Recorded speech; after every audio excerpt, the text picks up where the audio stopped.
Yay. Alrighty, let's everybody do a recap. We went to the orphanage last session. We did. Well, we went to the church first. Mm-hmm. You met both the burgomaster and the other leading party, who a lot of people think is in a cult or like a cult leader. Who's definitely in a cult.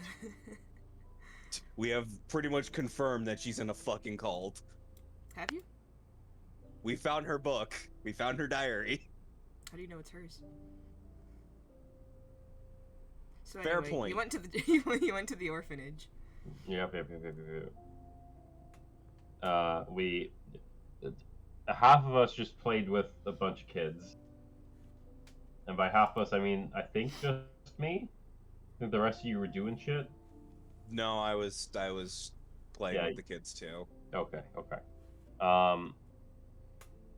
Huss and Vera went invisible to go and do some snooping. Uh, Someone else pick up. I'm tired. I mean, That's pretty much it, really. Well, we wasn't Well, Hecate one of the ones to be upstairs? Yeah, me and Husk were searching around like the boys' rooms, and caught up with like a girl, and you we're also like, talked to the older kids. yeah, we're like, hey, what happened? And then like Then you went to the dollhouse. some kid Yeah. jumped Look at into the me! window. Do This one kid jumped out the window. Do you remember what kind of clues you found upstairs?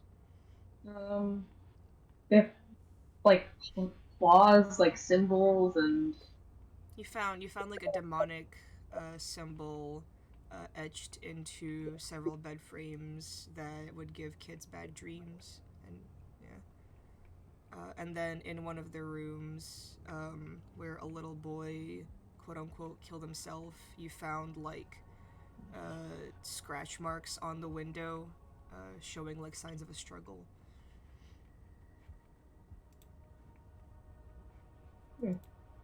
Ooh.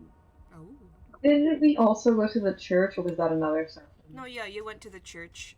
The holy bones that usually resided in the church were stolen. Therefore, the area is no longer like under this divine protection. For long.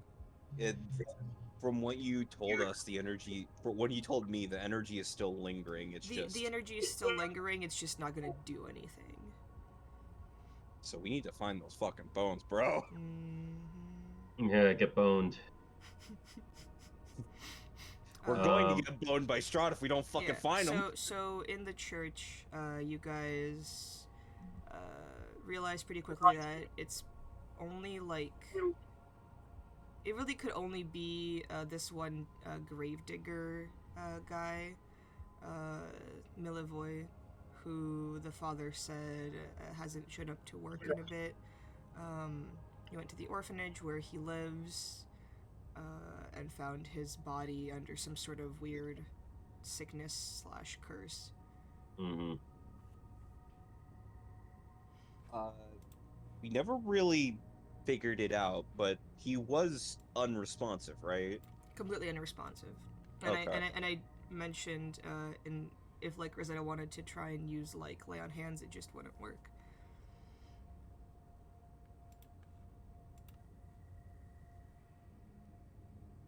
Oh shit, we hit a dead end. And yeah, you guys can discuss whatever you learned. I still kind of want to go into that the caretaker's half of the house, basically, that's locked. I mean, yeah, you're welcome to do that if somebody wants to like try and distract her. Mm-hmm. Wait, she's in this room. Yeah. Because you're all in this room. And she's invisible. No. Yeah, she is. Oh. I casted invisibility on her, and then she has her own cast of invisibility. The caretaker? No, Vera. Oh, okay. The caretaker's invisible. Run. The caretaker's invisible. She's a demon. I mean, yeah, like as long as you get the caretaker away from, like, her office, which she is watching. She is so intent on watching that office. Because she lets strangers into her home. That's fair. Mm-hmm. Yeah, but what would strangers find that would scare her so much? Oh my god, Nadia. Yeah, exactly. Like, what's the problem here? Just let us into your fucking office. Just let me into bro. your home, into your office, so I can steal your stuff. God! If you have nothing to Yeah. hide, what do you have to worry about?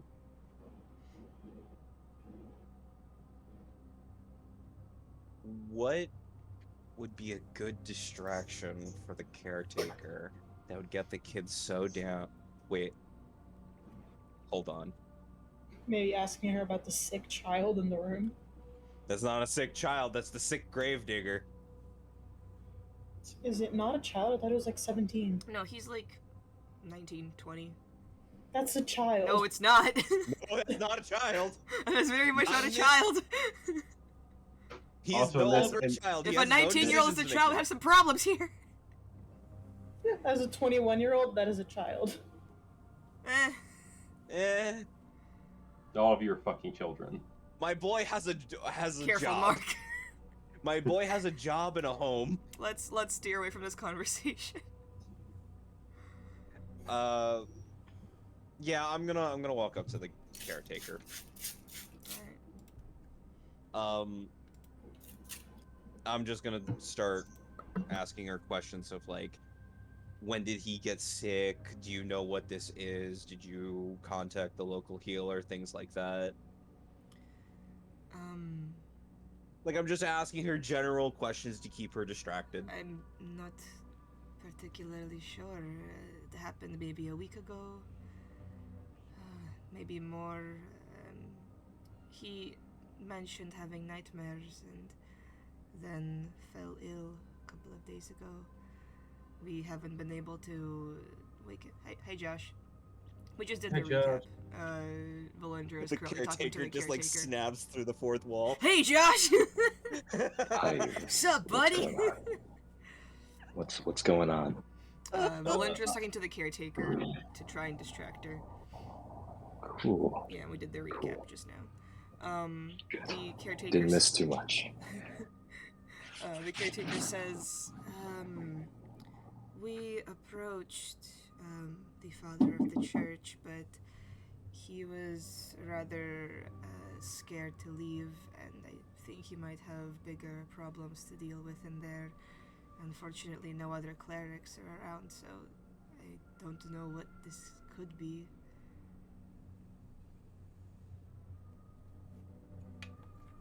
Are y'all able to lead her away from... Could you... One of my friends is one of divine magic. Could you come with me and speak with her? See if we can get to the bottom of this? I don't know why you would need my help, but alright. You know him and you've seen him for longer than we have. You might actually have clues that we might need. She's gonna roll insight on you. Alright, what do I need? Deception or persuasion? Are you actively lying to her in any way? No, but if she's rolling insight, she rolled a 3. Alright, sure. She kind of like narrows her eyes and stops for a second and then goes, alright. You can tell she actively doesn't trust you, but follows you anyway. You're right, let her away from the fucking door. Go in. Lock taking So I'm time. leading her to Layla, who is most likely playing with the kids. To the kids, or are you leading her to the The bed Rosetta. of the fucking person that is asleep? Rosetta already told me she can't do anything about this, so I'm leading her to the next best person for this. Layla. Alright. Woo. Alright. Time to pick this lock.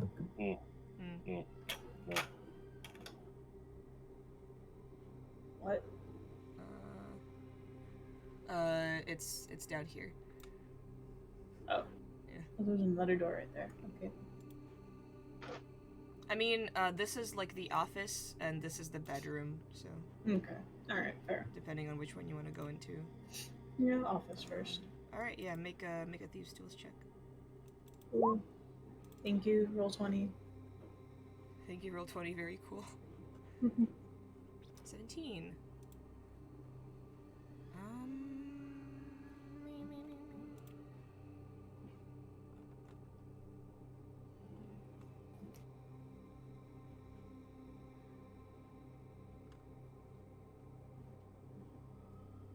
Is it open? I'm looking. Oh yeah. Seven. How strong is you got a 17, so that's good enough. Good enough. Alright, let me just. You can step inside. I'll also make a stealth check, really quick. You're invisible, so that's advantage. Yes, but it's more so you don't attract attention with the door opening. Yeah. Alright, nice.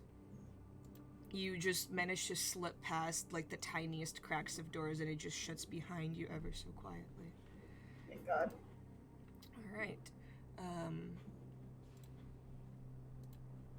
This appears to be a relatively modest office space featuring a desk set in front of an aged fireplace. The bookshelves lining the north wall appear to contain mostly official documents and volumes. Okay, I'm gonna search her desk first. Alright, make an investigation check.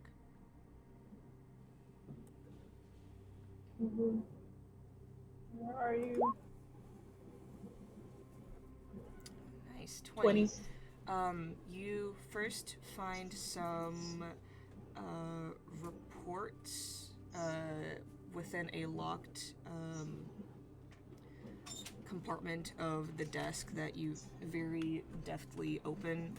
It seems to be documenting a child named Felix, whose parents were both brutally murdered and the killer never caught. On top of those documents sits a rusted tin locket in the shape of a circle with an X scratched into the lid. It hangs on an old tin chain, and the inside is engraved with the inscription in Celestial. Do I know Celestial? No, I don't. Alright. Can I? No, taking it probably wouldn't be the best idea at the moment. It was in a locked box. Yeah. I'm gonna take it.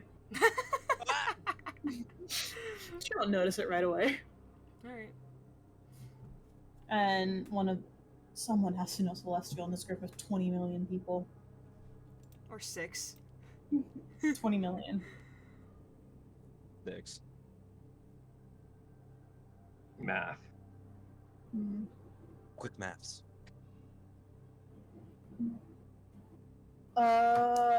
Anything else in the desk? Pens, papers, nothing of interest. Alright. I'm gonna make my way to her room now. There is a door over here. Hopefully unlocked, this one. From the office, yes, it's unlocked. Leave. Let go. Alright, while modest in broad standards, this bedroom is quite nice compared to the rest of the orphanage. These quarters are spotless and meticulously organized. The furnishings include a large bed, a wardrobe, a chest of drawers, and a table with 2 books resting on top. Alright. I want to try and search around to see if I could find, like, a diary or, like, a journal or something important. Make an investigation check. Cool.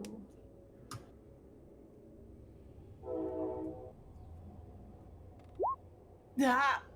7. You don't find, any, like, journal or diary. However, the 2 books on top of the desk, one is called, or one is titled Toxic Parenting, The Hurtful Legacy of Corporal Punishment, which details several abusive practices in parenting children and their negative effects.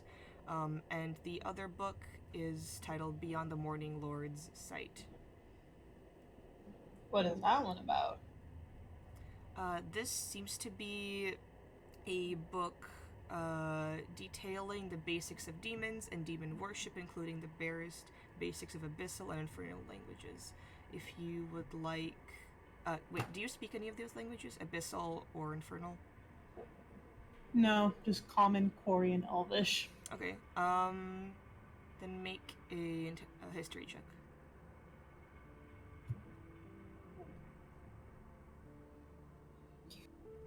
Alright. You would know that most of the information in this book, one, written not by, like, any priest or historical analyst, more so, like, it's fan fiction. And a lot of the information is, like, very dangerously false. And it seems like the caretaker just didn't know any better. God damn it, Cassandra Clare. Alright. Anything else, like, out of sorts, or that wouldn't typically be on a character? With that investigation, no, not really. Alright, fun. Love that for us. Okay. Then... This is just a bathroom, right? Here? Yeah. Oh, okay. Searching a bathroom would be weird. Just find fucking tampons. Ye old tampons. Ye old tampon. Alright. I'll just go back out and slide out through the office door. Okay.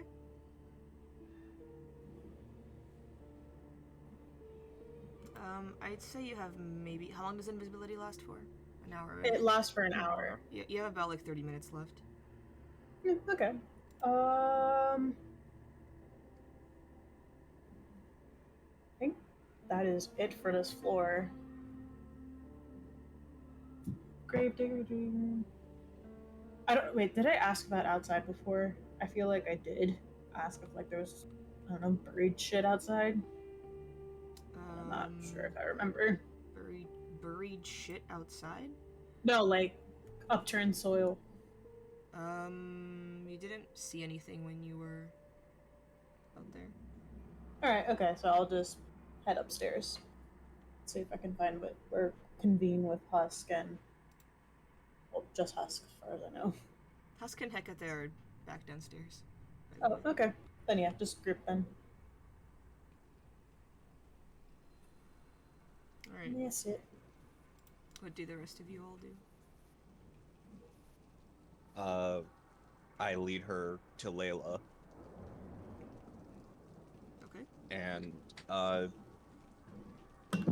get Layla's attention, obviously. Layla, dear. Yes?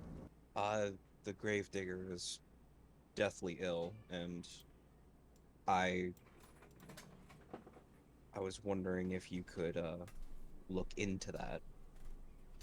It seems that Rosetta can't do much. I can take a look if you want to follow me. The caretaker just kind of very slowly follows.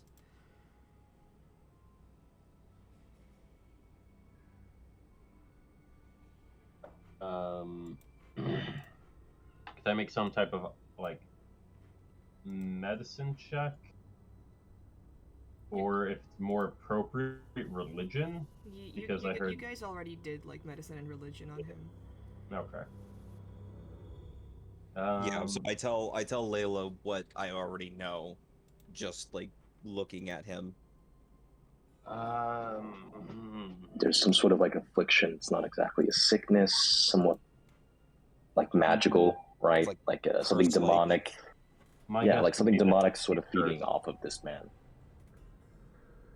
If you want to make a religion check, you can. Sure. Religion. You detect the presence of a fiend. or an unstable aura. You detect the fiend. Oh, hi, Valindra. You don't. The fiend isn't in the room with you, but like like around Milivoy's body is this weird unstable aura that belongs to one, seemingly like some fiendish curse. Well, he's definitely cursed by something from the lower planes. You hear the caretaker gasp. How long ago did you say this occurred? Maybe a week ago. I'm not really sure the specifics of it, but she kind of looks around.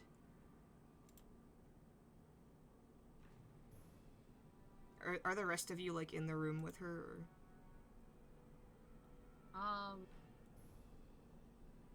I'm probably still in the just like standing off to the side. Yeah, like if anybody wants to come in, because she's like about to shut the door.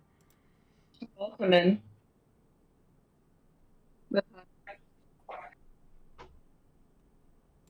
Husk's just been lurking amongst the group, keeping watch and just following along with what's going on.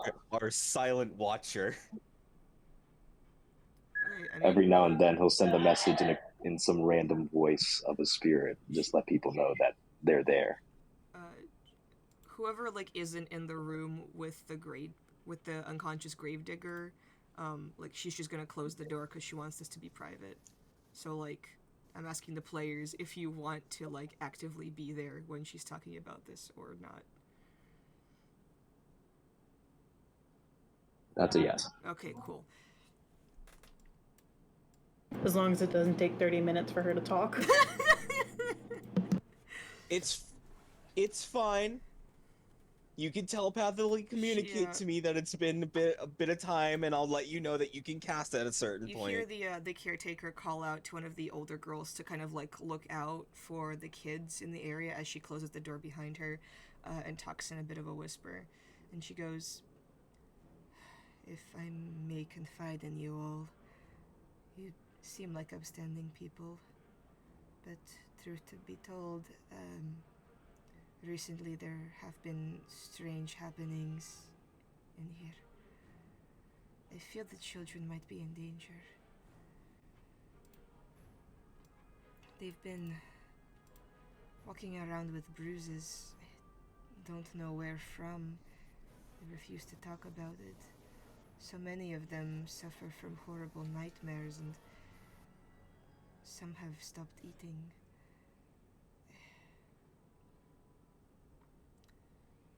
I feel sick saying this, but I think there might be one child who's stranger than the rest. He hasn't suffered at all throughout this strange couple of weeks. He seems perfectly fine.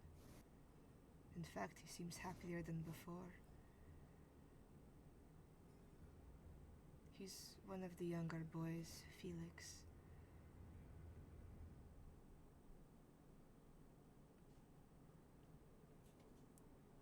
Do you think that this could be the work of some demon?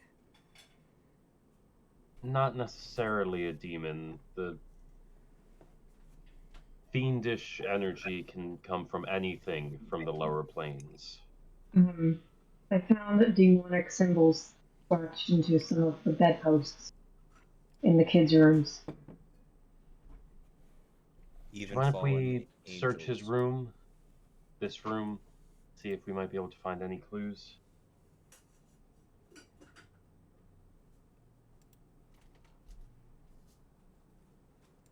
This room? The one you're currently in?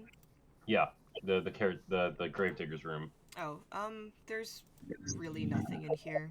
Like it seems just very kind of bland and sparse. Can I look under his bed? Yeah, sure. Does he have anything under his bed? Just some Is there a dust. monster under his bed? Just some Is dust. Felix under his bed? It's Count Dracula. It's Strahd! He's just vibing, bro. Leave him alone. It's no fiend, it's Strahd! Nah, Like Scooby-Doo pulling off the mask. it's just some dust, maybe like a little spider. Hmm.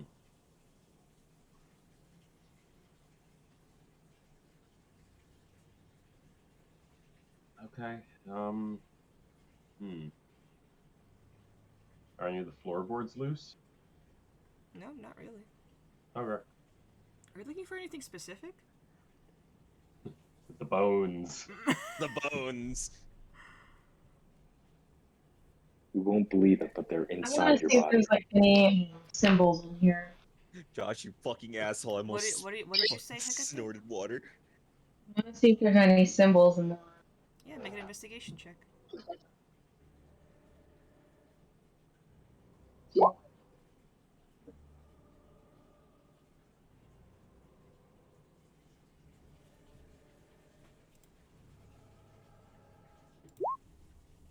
$11.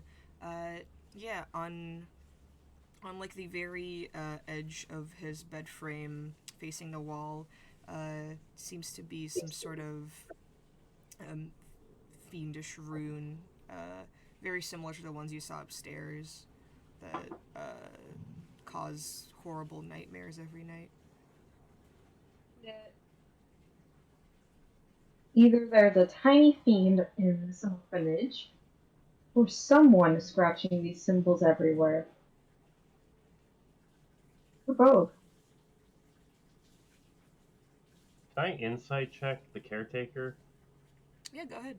What are you inciting? Is she faking her surprise and shock? God fucking damn it. 11. You can tell she's not, like, entirely surprised because she suspected this. It's more of a surprise of, like, oh god, I can't believe I was right. I didn't want to be right. Yeah. That kind of surprise. Yeah.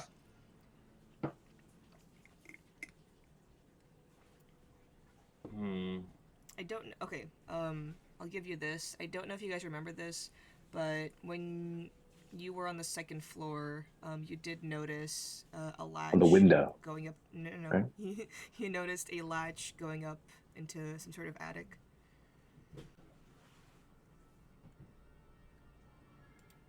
Crap, we never looked through that attic, did we? Nope. That's why I'm reminding you, because I know people are out of it today.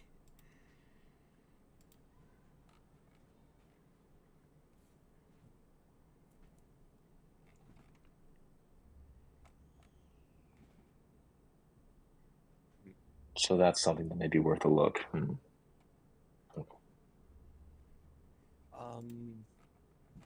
Oh, Hecate, did you point out the runes? Yes.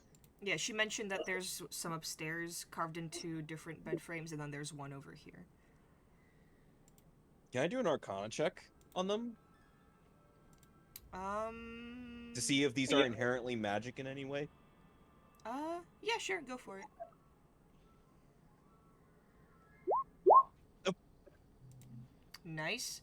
Roll 20's being kind today. Yeah, right? This is That weird. scares me. This isn't a spell or, like, anything that a normal person could learn. This is something that, like, some sort of old and powerful thing could do inherently. This is basically a conduit to enforce their own power, right? Yeah. Will destroying this or defacing this rune do anything? Yeah. It'll like stop its magic from working. Yeah, I'm gonna look at the caretaker. I'm just gonna be like, I might have solved some of our issues, but this is a short-term solution. I'm going to take out a dagger and I'm just gonna carve out that small piece of the rune off the bed frame. there's this like little green flame that erupts from your dagger as it touches with the rune, and then as you begin to scratch it away, it just kind of begins to slowly burn out and drops into ash. Is the caretaker looking better? I mean, she's looking and she's like. No, I'm sorry, the wide-eyed. gravedigger, not the caretaker. Oh, the gravedigger. It doesn't seem like that rune was the cause of his illness. I'll put my dagger away, and I'm just be like, "Yep, that is." I'm gonna go look at. That is certified demonic magic that we need to fix before it gets any worse. Hold on, Vera, you said you took the locket with you? Yes. Okay. As you Oh, no. as you stand next to Milivoy and like your pocket where like the locket is, it starts to kind of not like burn, but like it gets a little warmer and starts to almost like react. Oh boy.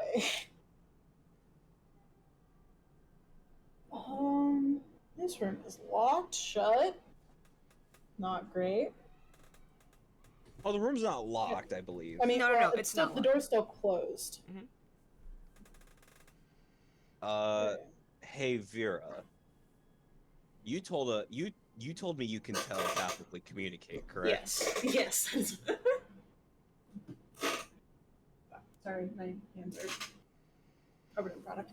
Yes, hold on. Can I have an open channel real quick? Yeah, I'm gonna quickly mind link and give you the ability to, talk really quickly. You hear the Discord sound effect. But like, What? the Discord sound effect in my head. They hopped into a call. Vera, darling, did you find anything? There was a locket in her office. There's a celestial written on it. I don't know how to read it, but I can read every single language if you give me 10 minutes. Right? But the locket, it's not burning, but it's getting hotter being next to him. Oh no. Oh no. We should leave the room really quickly. Yeah. Can we say that he's getting worse or better, or like if is he having a reaction to the locket being in the room too? He doesn't seem to have any reaction. It's less of like the locket is affecting him. You can make an Arcana check if you want. Arcana or religion. I am better at Arcana if I can find it. 12. Why? Oh jeez, what the fuck did you roll? 12. A 5. Yeah, 5. It's less that they're affecting each other and more that they have been affected by the same thing. As in 12 and you can't read the inscription. It's not that like the locket and the body are like connected, but it's resonating. They're similar in that they're both like vessels. Vessels, okay. Yeah, let's get out of the room. So there would be something inside the locket in the same way that there's like the locket's something... open. Right. Like being a presence, like in how like it's sort of like not quite a possession thing that's going on with Milivoy currently. You wouldn't really know. You kind of have to talk about this all together. Yeah. Right. So I'm gonna look at the caretaker. We want to help in any way we can. This is evil on every single possible level. If you would have us, we can come back later. We need to discuss a plan of action and do a little bit of research where we can. Is that okay with you? Make a persuasion check with advantage. With advantage? Okay. Persuasion. That's a 14. 14. She goes...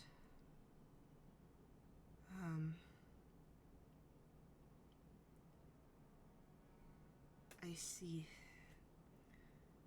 Well, if you need me for anything else, let me know, but feel free to come back another time then. I appreciate your help. But you can tell that she still seems a little unsure. It's not like we cursed the kid. You're so mean to this fucking woman. And I mean, the last time we played 2 weeks ago, Hikache fucking looked at one of the older kids like, "Is she beating you? Do you need help?" And the kid said no. We all have a problem with I think authority. literally Okay? the only two people that aren't giving this woman shit is me and Layla. Alright, I'm just chilling. So do you all just like leave the office, congregate somewhere else? Oh yeah, Child Protective Services, Barovia. What the fuck should, are you like, talking about? Go around. We should like recruit some kids and like so they can scratch out the runes, like a fun activity. Hey kids, you find a demonic symbol, just scratch it out. Don't use your perhaps you fingers do it though. now. Don't use your fingers though. That shit burns. Fun new game, let's carve knives and then destroy demonic runes. Who's with me? What if And all the we kids are went like, to do it, so we have an excuse to go upstairs and into that attic? Hold on. We need to discuss a plan of action first. First, we need a cause for going up there, which is gonna be that. we need to find Felix. We need to skedaddle though. Did you Because guys hear everything what that's Hecate happening. said? What? We need to find Felix. We do need to find Felix. He probably murdered his parents, not gonna lie. Okay. That boy ain't right. Yeah, you gotta tell everybody else about the whole parent thing, by the way. Yeah, same. I know. Alright, so But where do you maybe we guys... don't. Yeah, where do you guys go?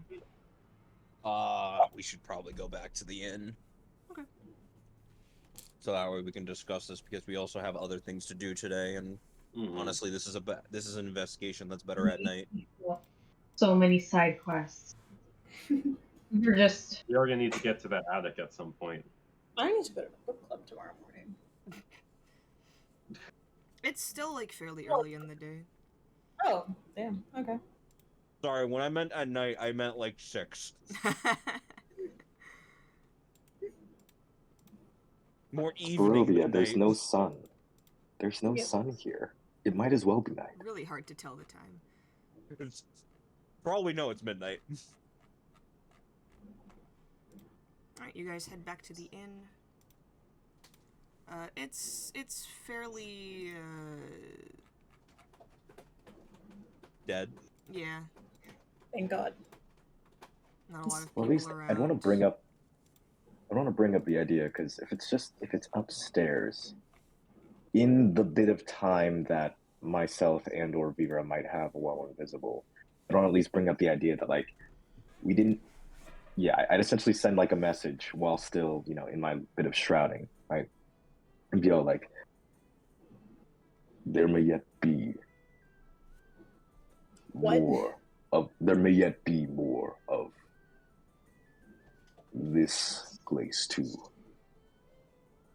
God. No, remember, this is Husk. I'm using the voice of one of the He's using your spirits voice currently. changer. I'm using the voice of one of the spirits currently to speak to you. Oh God. There was something I saw while I was upstairs. It looks as though it may have led to some upper chamber, like an attic or something. If you'd like, I could try and take a look at it while you don't have too many eyes on us. Or we could leave now and try and plan that for later. Let's plan that for later because we don't know what we're walking into. Very well. You guys head into the tavern. You see a couple people seemingly just playing cards together very quietly, and the owner at the bar, Erwin, just shining some glasses as you guys walk in. He smiles, waves you over. Oh no, not another side quest. No. He's not like waving you like, hey, come over here. He's just waving like, hey, people. What up, besties? I return with a friendly smile and a wave. We're still out of wine, but can I pour you a glass of beer or water? No, we're gonna go up to... How much is a room again? Christ. I just realized we didn't pay for multiple nights. We only paid for last night. Oh, don't worry about it. Don't tell my wife, but I can tell you guys have a lot going on. Okay, we're just gonna head up to our rooms, but we're coming down for some drinks later. Alright. Don't get into too much trouble. And he just goes back to his work. Oh, don't worry, we're not gonna get into too much trouble. Just demon shit. Just a political revolution, demons, you know. Oops, it's all demons. Also, possibly the apocalypse of your town. Oh, Strahd. Hello? Strahdy Mom Daddy. You guys head upstairs into your rooms. I fucking shut the door and make sure it's locked. So our findings, well, there does seem to be a string of odd things going on. The Felix boy, and there was another boy, Cedric. There was another boy, Felix, or no, Cedric, but they think that the boy ended their own life by jumping out of the window, but at least from what I was able to tell upstairs, investigating the boys' room, it seems as though they left that window not of their own volition. You're saying that they were pushed or shoved? Quite possibly. I was seeing these scratch marks, these nail marks, like someone was trying to perhaps claw the way back through or hold on. Was it the same scratch marks as the ones that I carved out of the gravedigger's bed? No. I saw the same sort of infernal runes, like these symbols. Oh, you're talking about legitimate scratches with nails? Yes. Like they may have been trying to save themselves. So not only was he pushed out, he was pushed out several times before he actually fell. Something like that, at least from what I'm able to piece together currently. The caretaker's office, she had a report on Felix. His parents were murdered, and that whole case never got solved. So it's not the kid falling out. It's not the only strange occurrence around this kid, boy. Just gonna do something real quick. These bones are supposed to be holy, consecrated. I mean, if Milivoy is currently under this sort of affliction, then would it be wise to assume that perhaps they weren't the one that took the bones, or perhaps someone took it from them? Like this Felix boy, why would they be unaffected by all this? The children that are having nightmares, Because maybe bruising. it is unfortunate to say this, but little children have weak wills when it comes to this type of thing.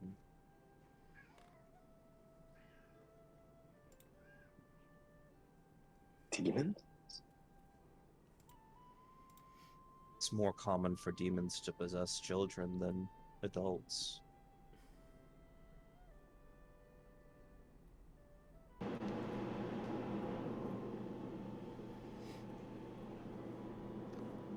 Well, we do need to find that Felix boy and maybe try to understand what's going on. Because if they may have some connection as to why this is happening to all the other children. Oh, here's the locket, Lindra. Put that on the floor. I will look at it, but I'm not touching that. It's really late for me. Valendra's like, I am putting on my plastic gloves. Give me a fucking baggie, Jesus Christ. I am learning that we are involved in demonic shit now. I am not taking any fucking chances. Right? Vera's just raw dogging the demonic locket. It's already too late for me, bro. I'm going to ritual cast detect magic first. That's gonna take 10 minutes. Okay. How evil is that fucking thing? Hey yo, it's a fucking demon's locket, dude. Do I actually sense that it's a demon locket too? Yeah, no, like, with fucking identify, you know, this is like, oh shit, one of those demon lockets. It's like a genie in a lamp, essentially. Like, whenever the locket is closed and like the demon is inside it, it's like asleep and can't really do much shit. But if you open it, the demon escapes and has to find a new life force to possess. However, the body of a child isn't enough to keep it going, so it has to feed from other things. I'm gonna look at Vera, dear. Yes? Great friend of mine. Oh no. Did you open this? I didn't. It was open when I got it. I am going to walk over very slowly and very calmly to Rosetta, who is wearing plate armor. I'm going to grab the sides of the plate armor, and I am going to repeatedly bash my head into her chest. Please don't. Oh God, no, please stop. No, don't stop, no. No, don't. Stop. Because you don't do anything about it either. Then I'm gonna walk back over after like 5 or 6. After 5 or 6 head bashings. Okay. You know, Okay. next time I can just backhand you with the shield. Honestly, if it ever comes to that, I will let you know. Alright. Can we try not to harm each other, though? It's just, okay. I think we're a bit past that point. Come on. You can tell us. Okay. So, I have nothing but bad news. There is literally no good news here. Well, actually, there is good news. We found our demon. Okay. I have a mountain of bad news that follows it, though. Okay. Wait, is it? Have you ever heard? Okay. Have all of you have heard about the story about the genie in the lamp, correct? A powerful force. All of you? I skimmed it. You skimmed it? Okay, good. You know, all powerful I force was trapped in small. confused. All powerful force trapped in small object that can only be, you know, that only another person can release. This is the demon version of that. And this isn't you rub the lamp and it comes out. No, no, no. You just open the locket and it frees itself. So it's been freed. It's been freed by someone. And where did you find this, Vera? In the caretaker's desk next to a report about Felix. Fuck! Fuck shit. Fuck and shit. So, you're saying the caretaker might have something to do with this? Or No! perhaps they No. found it? What I'm saying is Felix probably fucking opened this.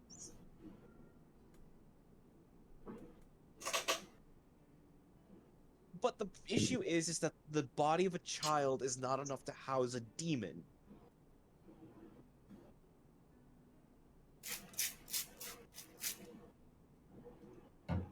Something else, something is in that building, that orphanage, that is housing this thing at the current moment, and it's inflicting nothing but suffering upon everyone there. Well, that would It explain even if they're Millivoy's nice. condition, wouldn't it? That would explain his condition, but And Right, everyone else. Whoever wants to can make religion or arcana checks. I'll make an arcana. Nice. Nice. The cleric doesn't know shit about religion. I'd love to help, but both of those are -2 for me. Uh-huh. I mean, hey, hippies are spiritual as fucking dumb as Ooh. shit. So. Ooh, Actually, fuck Kate. it, let's just see. 1. Eh. Yeah, that was- Oh my god, Rosetta. We Oh, have no. the full spectrum of roles. Wow. It's like fucking Grog making an intelligence check. We have average, good, not 1, not 20, and then great. I'll say, Hecate, you kind of zoned out. Layla. I wasn't listening. Are you guys saying something? Layla, you know, like, the general demon's bad and hate, like, radiant energy and clerics specifically. Other than that, you don't really know much.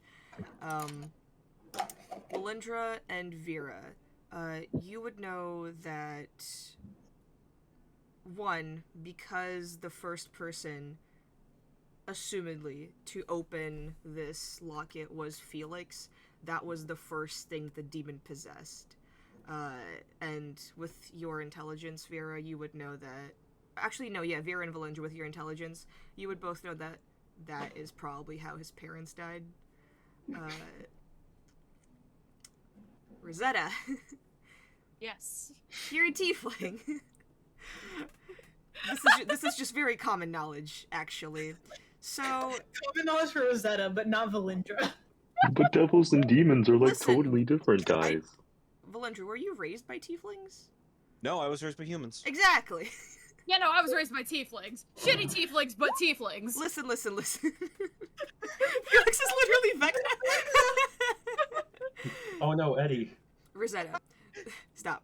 Rosetta, you would know that even though this demon has possessed, like, this little child, he would need, like, one, an adult soul to consume, preferably one that is good aligned, and two, that this takes a while to do. Like, this demon has to feed on someone's one soul for, like, several days in a row, and then it essentially becomes free and does not need a locket or other human to possess to kind of move around in. Oh no. Oh, so he's just gone. He's done. He's free. Not Okay. yet. He's not dead yet. Because Milivoy's body is still there and still seems to be, like, alive and breathing, the demon's not done yet, but based on what the caretaker has said of that, like, it's been a couple of days, time is running out. We need to go back immediately. We need to get into the attic. Okay, yeah, no, we need to find this fucking demon and exorcise this bitch now. Forget about the bones. The bones. We need, before we set traps, we need to get rid of most of the rats. Very eloquently put. Alright, what do you guys do? We're back. Hopefully. Does anybody else have anything else to say? How are Not we gonna? really, that's wait, What are we gonna do when we get back? Oh, hold on. You said there was an inscription on the inside. Yes, you still need to read that. I'm just, to save time, I'm just gonna spend the first level spell slot. Wait. What? It's celestial. I can just read it, for fuck's sake. I didn't actually know you read celestial, okay. I'm a priest! It says, let darkness hide from the gaze of the light, and essentially... Darkness is hiding from the gaze? Yeah. Darkness is terrified of gay people. Yeah, essentially this is The like, Goths would beg to differ. Actually, Layla, you would know that this would have had to been crafted by a very holy figure to like successfully trap whatever it has to contain inside. So like this can't be like broken out of by this demon if it's closed and like sealed properly. So someone else had to break it out. Or open the locket. Oh, it wasn't literally just as long as someone opens the locket? From what you can tell, there is like a magical seal that's been like worn away. The X that was scratched in that is very like faded now. That like made it really easy for a fucking child to just release a demon into the world. If it's like done again, it like probably won't, you know, be just releasing demons very easily. So we somehow need to get this back into the locket and then redo the magic seal. And better. And better. And hopefully child-proofed this time. Wonderful. Okay. I have some abjuration magic made for extraplanar creatures, but I don't know how much it could help. Well, if we get back into the locket, we could always just... We technically don't need to redo the seal. We could just close it, because the seal is still just barely holding. And then, wrap it up with some sort of adhesive and throw it in the lake. Put it in some Is that how that cement. works? Just hide it very, very well. Or, yeah, you know, bury Literally it, you know... bury it. Yeah, bury it, you know, 8 to 10 feet under. Hopefully also with the note that if you are to open this, you will have your soul feasted on by a demon. But the most important question is, are the people of this town mostly white? Because it's not going to work if you haven't known. Oh my god. Well, that's why we just make sure we put it in a place where no one can find it. But the magic that would seal it on the inside is still very strong. It shouldn't be able to escape for quite a long time. Okay, so we go now? We go now. We go now. Alright, you all head downstairs into the tavern, and as you walk down, you see several town guard gathered inside. Oh no. They all kind of just move past you and head straight to the tavern, and as you're like heading out of the door, trying to avoid an encounter with them, you hear them say, "Where the fuck is that old man? The burgomaster has decreed that he should be arrested immediately and hung for his crimes." And you hear Irvin just go, "You're gonna have to be more specific than that. There are a lot of drunk people in here." And as you head out, they just scream, "Bluto, the fucking drunk, Bluto!" And the tavern behind you closes. Alright. Okay, that's not our fucking issue. We have bigger fish to fry. Alright, you Hope that works out. You head to the orphanage? Yes. Yep. Okay.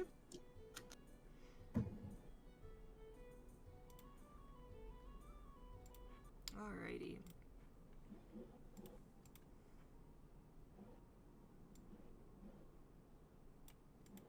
Back at the orphanage. 5 minutes later. I'll say that was like half an hour. This evening. We just gotta do some research on what we found, and then we're gonna boom, boom, boom, boom. Open up now. I'll say it was like half an hour. Alright, you knock on the door. The caretaker comes back.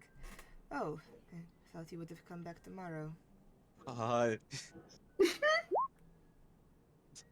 open up!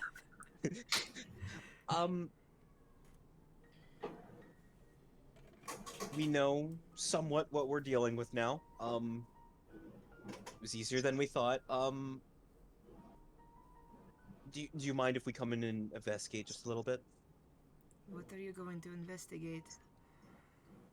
It's just the ruins, any part of the house. Just the issue is that whatever was unleashed upon you is now feasting on the Gravedigger's soul, and we have a very limited time to actually save him. She kind of looks down. Make a persuasion check.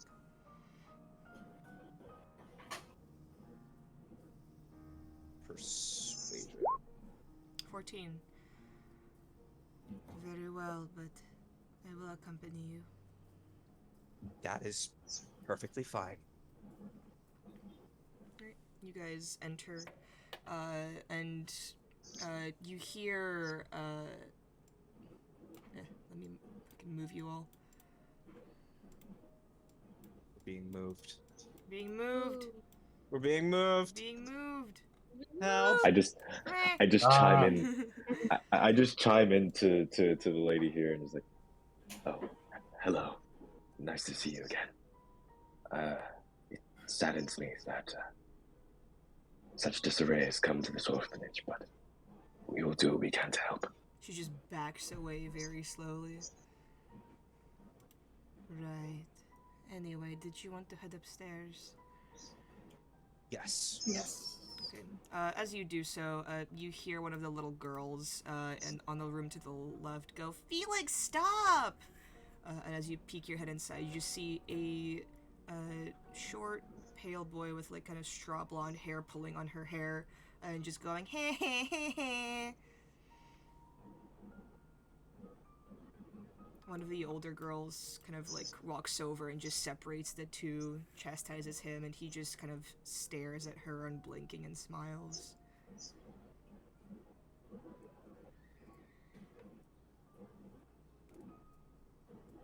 How the fuck are we gonna exercise a small child? None of us have anything for this. I'm still one level away from remove curse. Fuck. Alright, are you all heading upstairs? Yeah. Okay.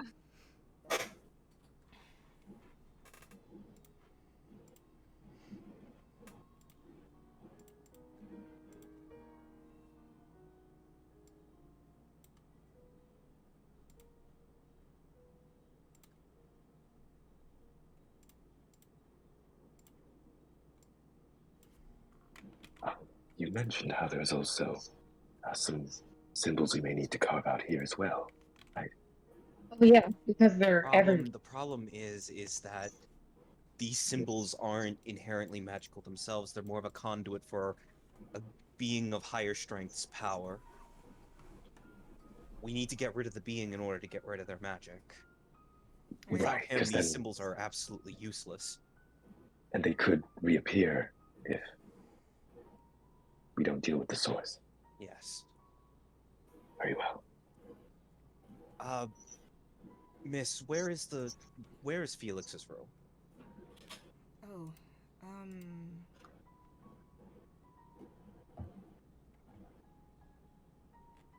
Felix's room. That would be with the younger boys Yeah, that over here. we checked out before, right? Right, Be over down here. right in here.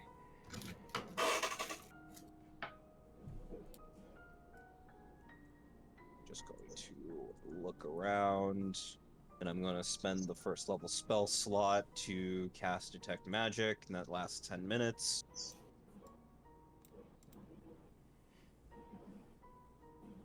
Okay. Yeah, with detect magic, you see several small infernal runes light up along the bed frames that translate to dark dreams.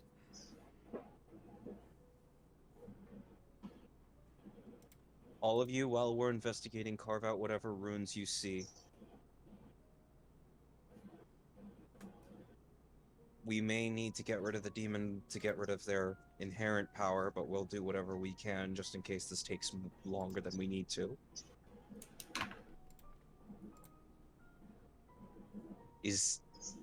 There is nothing else other than those runes, right?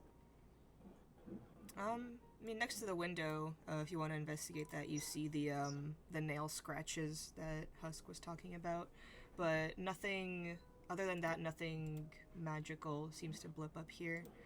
But as you investigate, Layla, you hear something kind of like wooden and mechanical unfolding in the hallway outside. Wooden and mechanical? Mm-hmm. Can I take a look at it?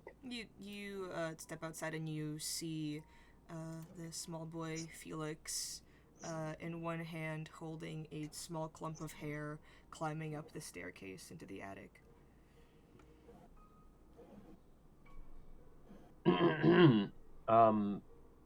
Everyone please follow me. I'm just gonna follow to the attic. I don't know where the attic is, but I'm just going to assume. Right over here. Oh, okay, cool. Right there.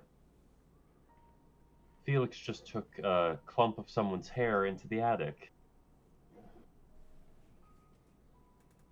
We have permission to punch a child. No!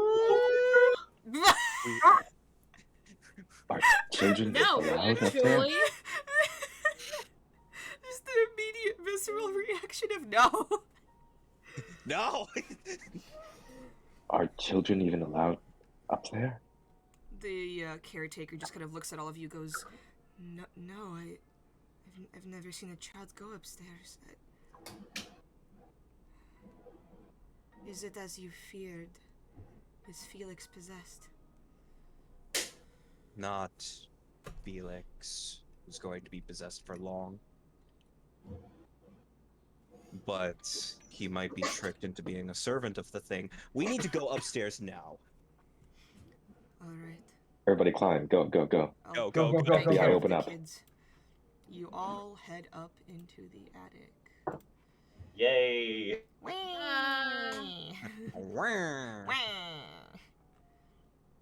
We finally got here.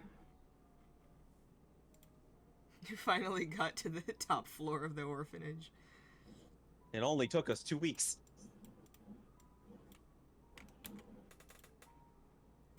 I'm all the way up. Nothing can stop him. Shut up, Mark.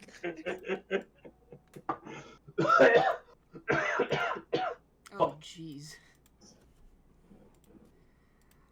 Oh, that does not look fucking good! Oh, hello. As you slowly climb the stairs to the attic, the light coming from the attic's far window seems to dim of its own accord, suppressed by an unnatural, invisible force. A dark, putrid smoke begins to exude from the small boy standing in front of you. You see him with a small knife carving something into wood. As the boy's body slumps forward, the shadow begins to take form, arms stretching out from the central mass in solid, black claws. A demonic face grins, bearing rows of razor-sharp teeth. I will let you all arrange yourselves close to the door, and then you roll initiative. I'm gonna be back here with Mira. Oh no. Here. I'm gonna be behind everyone. I'm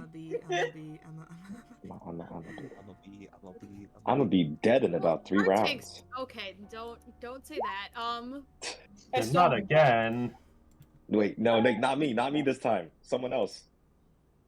Me! Someone else, someone else. I don't want to die. Do you still want us to only roll in roll 20? Yeah, for this session. And then Okay. we can go back to dice next time. Okay. Woo! It's okay, It you're a helps on the cleric, you're a recording. cleric. I'm a cleric, it's fine. It helps on the recording. That's mostly the reason I'm doing it, but I feel like... I mean, the rolls haven't been too bad, honestly. Getting better. I think we needed to shame Roll20 for a couple weeks first. Oh, Yeah, it's- just kink shame Roll20, everyone. No. What are... Alright, Huh? Mark, you tell me. What are roll 20's kinks? Giving Uh. slow rolls, apparently.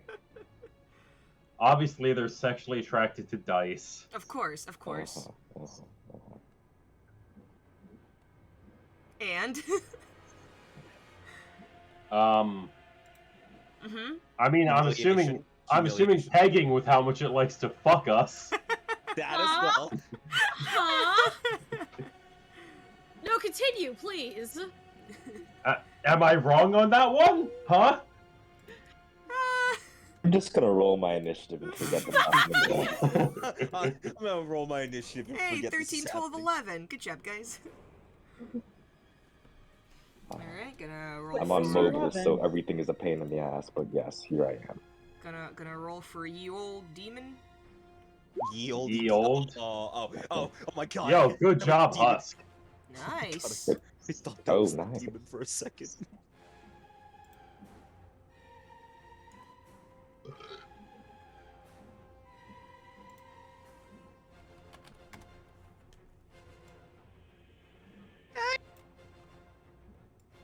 That's freaky.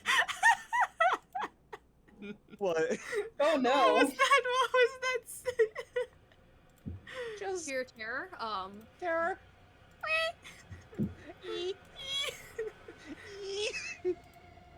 Alec, where's my thing on the turn order?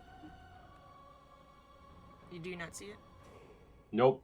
I see everyone but me. L. Here You might be using the token from a different. Oh no, tab. haha, I see it. Okay, there. There it is. Aha.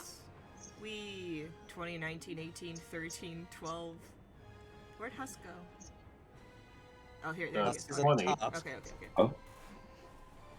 Alright. He's going first. Well, yeah, go ahead, bro. You see this, like, giant shadow kind of slowly billow out from this tiny little child who's just slumped over on the floor. Oh boy. That's Problematic. not good. Okay, so that's... I can at least tell this is like... Because this has stopped being like a humanoid creature, right? This is this full demon? Or is it still like... The a kid boy's in there? body is like on the floor. The demon's like extended its life form outside of it, essentially. Oh, Ooh, creepy. Okay. That at least narrows down some of the things I could normally do. Yeah. How about... Yeah, okay.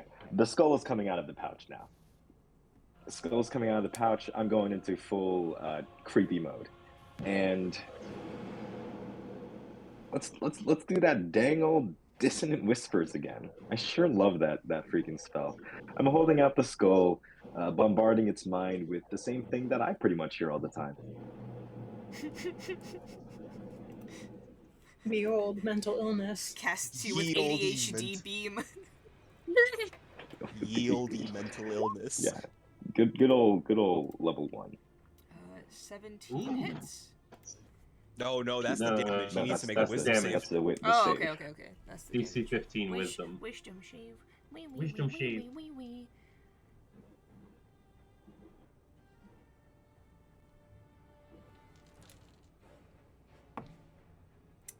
That's a good old 2.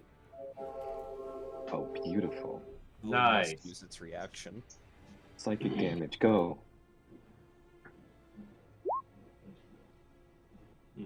Fuck you gives you ADHD. I mean, that's one way.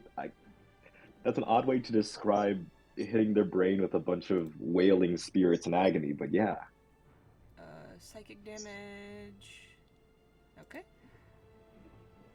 And yeah, that'll be my action, and then sort of again channeling, and this is because they're using the skull now. You're seeing the skull actually start to, like, the interior of it, like its eye sockets are sort of glowing in this odd, unnatural red that's coming from seemingly nowhere. And they're just going to be speaking to themselves here of, together, we will work together. Help me. I'm going to use a bonus action to roll a d6 for some reason. I caught him last week. I know exactly what he is. I'm not going to say it, though. It'll be fun. It's a 1. I'll keep that in mind. That'll be my turn. Okay. Next up is this guy. He's just gonna... What is it? Oh, okay, cool. Come right back. Oh no, bro. Actually, oh no, bro. What is this? Stay away from me. That's fine. Don't come any closer.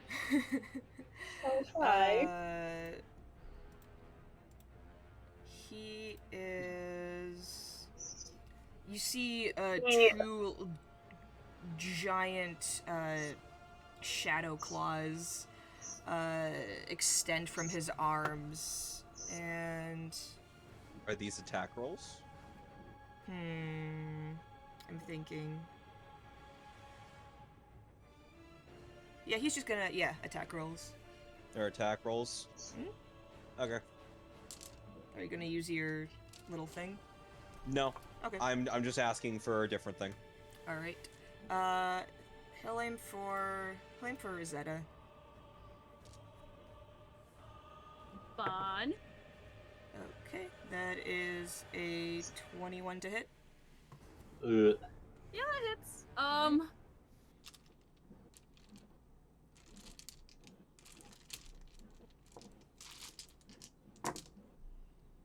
Alright, you take 18 points of slashing damage.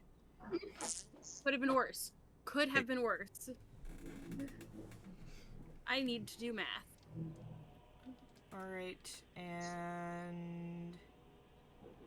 Second attack is gonna be against Hecate.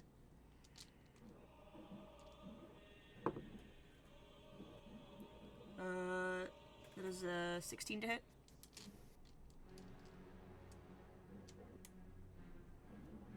Kate. I'm here. Hey, Kate, this is a 16 I'm praying to God. Kate. Yeah, Does a 16 hit? Hit. Yeah! Oh no. Not hard. No. Oh no, bro. Bro, I don't like the oh no sound. Oh no, bro. That's 21 points of slashing damage. And you are not raging. Yikes, bro. Alright. Well, I wasn't raging before. Yeah. Wait, I have a question. Yes. Does the attack that they used against us count as non-magical?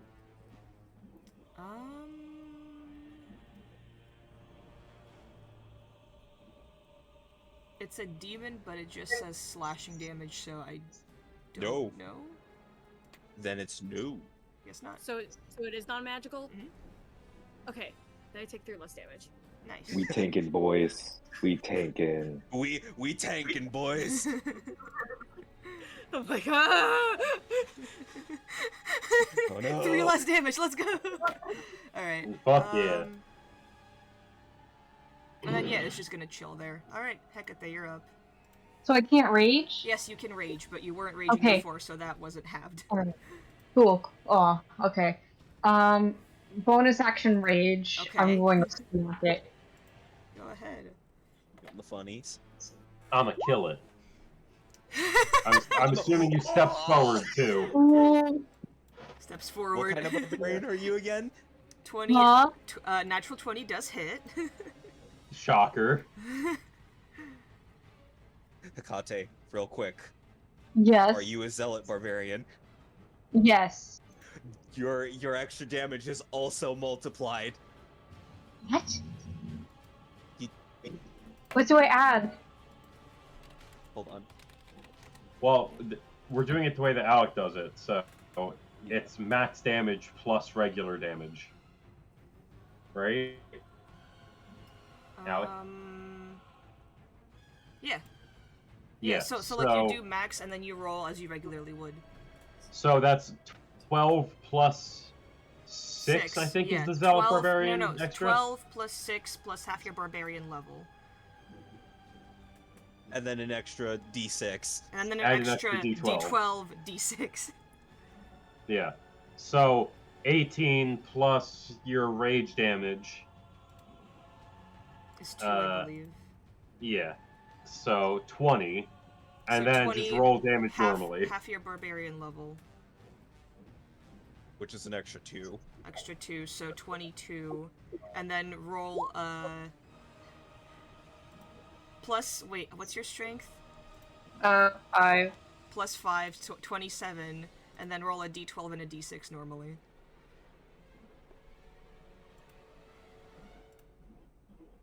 Thank you, Ricky.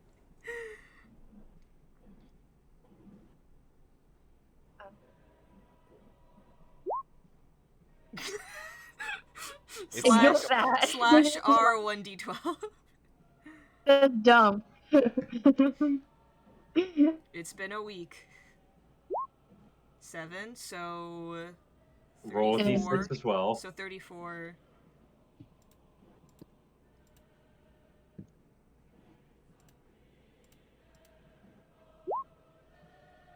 38. 38 Fuck. points of damage. Nice. And, is it Get radiant fucked. or necrotic damage? Well, I would want it to be radiant. I guess. So 10 of that was radiant damage then. No, yeah. So 10 of that. So, yeah, okay. yeah. 10 of that Yeah. is radiant. Good choice. So 28 regular and 10 radiant. Okay. Oh man, that radiant really saves you, because it is resistant to half of that 28. So your regular attacks don't do as much as you would hope, as you would hope a natural 20 would do, but the radiant does more damage than you usually expect it to. So, math. This is really fun. I love when half the damage is multiplied by 2 and the other half is divided by 2. Oh my god. Okay. There. Alright. It's not at half health yet, but it's getting close. Oh my god. And that's just Hell one. yeah. It was a natural 20 with It radiant. was a nat man, 20. like- It's pretty Yeah. good. Yeah, that would do it. That would do it. Checks out. Alright, anything else? No. That's it. Okay, Vera, you're up. I'm a shooter. Yeah, I want to shoot it, but He's in the way. Move around. No, because if I move around, I can't use steady aim, but okay. Doesn't matter anyways, it's gonna be halved. Just going... How tall are these, like, boxes up here?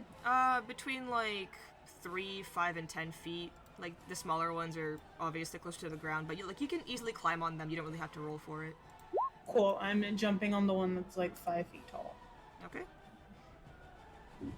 And then aiming at it with my new light crossbow. Fancy. Pachoo, pachoo. 19 does hit. Woo. At 19 Oh. hits, bro. And I have a person within 5 feet of it. Isn't that so cool? Mm-hmm. Almost like barbarians and rogues are besties forever and ever. Alright, that's 11 plus sneak attack. Sneaky check.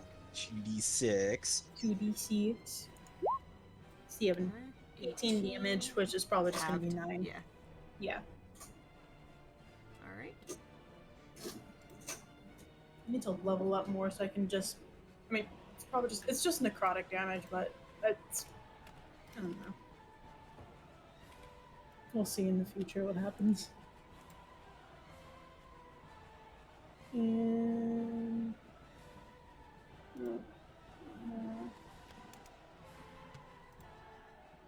And that's much my turn. Okay. Valindra, you're up. Yay! You just saw this demon just take 2 swipes at, like, the tanks, do, like, a good deal amount of damage, and then just take, like, a strike from Hecate that you've seen, like, cleave people in half and just go, and fine.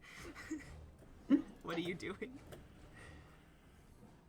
First of all, silently crying to myself. Of course. Bonus action cry. Bonus action cry.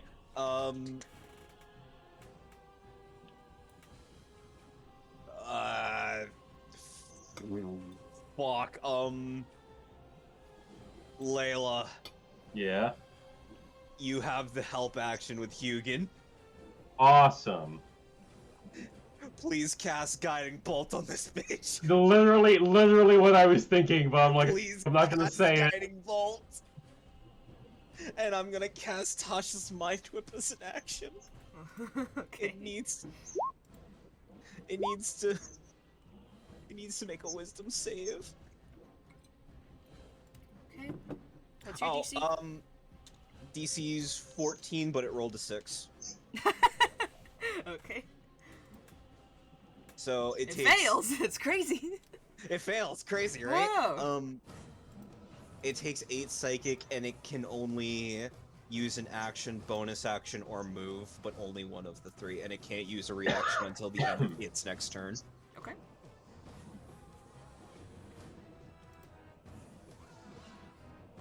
That's all I could do. Alright, I mean, great. Seriously, great. Good job, Ricky. Why'd you say that with so much sarcasm? Rosetta, you're up. I'm gonna scoot up just a bit. Choo choo. Would you like to scoot up a bit more?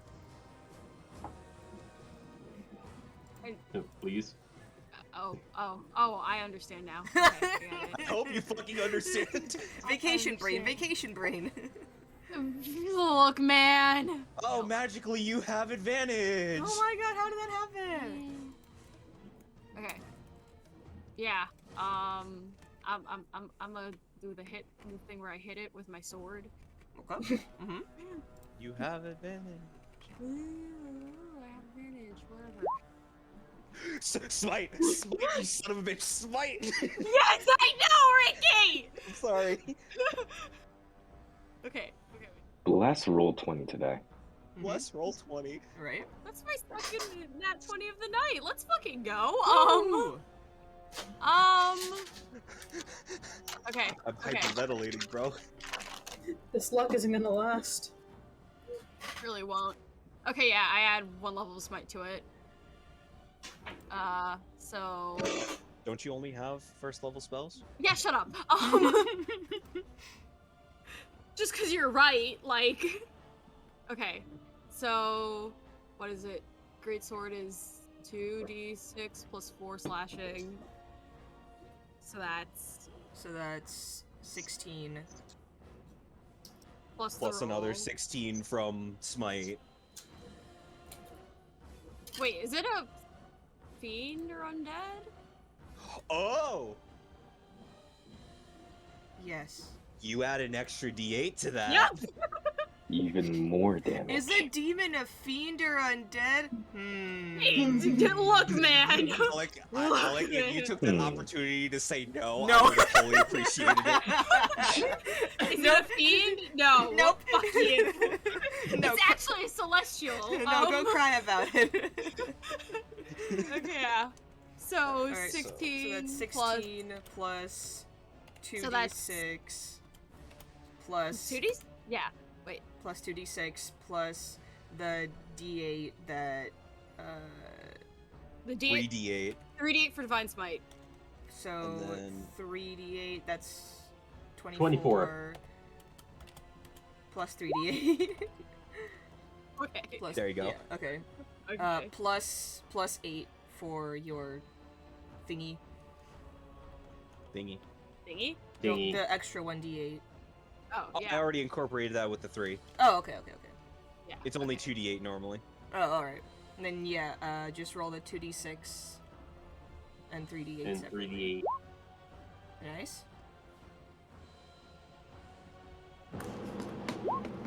Nice.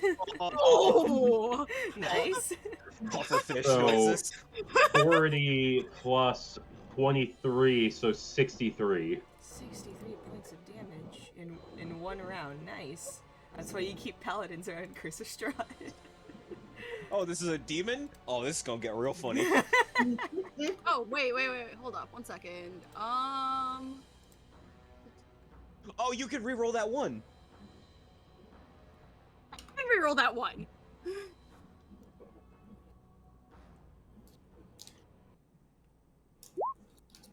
That's Oh my god. Oh. So 9 plus 18, so 27. So remember that Plus the non-magical 40, damage is 67. halved. That's why Yeah. we're rolling this separately. Yeah. So the non-magical is 16 plus 4 9. plus 5. Yeah, so that's 24 25. non-magical. But yet, 25 non-magical plus Okay. 18 plus 24 magical. Okay. Also, Forty-two. if it survives somehow, it has disadvantage on all of its attack rolls because of slasher. Oh, and it's also radiant damage. Yeah. I'm trying to factor that in. That's why it has to Wait, be separate. Isn't smite force damage? Lot of Am I math. wrong? No, smite is only smite is Wait. radiant damage. You're thinking of one of the smite spells. Okay. Okay. The demon just got Calculator. A DM's best friend. Yeah, right? Is it Alright. thunderous smite that's force? No, one of the smites is force damage. Okay. With this like blinding flash of white light, Rosetta just pierces through the demon and just takes her sword out, this like gaping hole burning brighter and brighter, and then slowly almost seems to like stitch itself back together. And you all realize that every single round the demon seems to have been getting healthier after you damage it. Hmm. Like after every turn? Yeah. Every turn. Oof. Hmm. Oh boy. Oh That's boy. fun.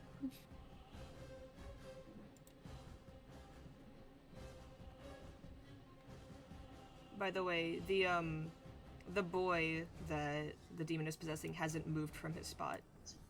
So it's just been the demon kind of like pulling itself away from its body and attacking you all. Hmm.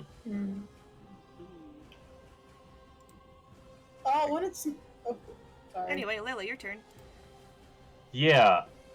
A couple questions, DM. Yes. Do I get the sense that if the boy leaves a certain radius of the demon, it'll be disconnected? Great question. Make a religion check. Oh, come on, please. Yes. Hey! Oh. Yes? Yes. Oh boy. Alright. Well, it can't take reactions because the thing that Mm-hmm. that guy just did. That guy. And there's a That guy, thanks. that guy. Yeah, you're welcome, Ricky. Look, I have COVID. Shut up. That's the That window guy. there, right? Are you gonna throw a child out of a Yeah, window? that is the window. No, I'm gonna jump out a window. Oh. I'm. So where's the body? Like there? Yeah, right over there.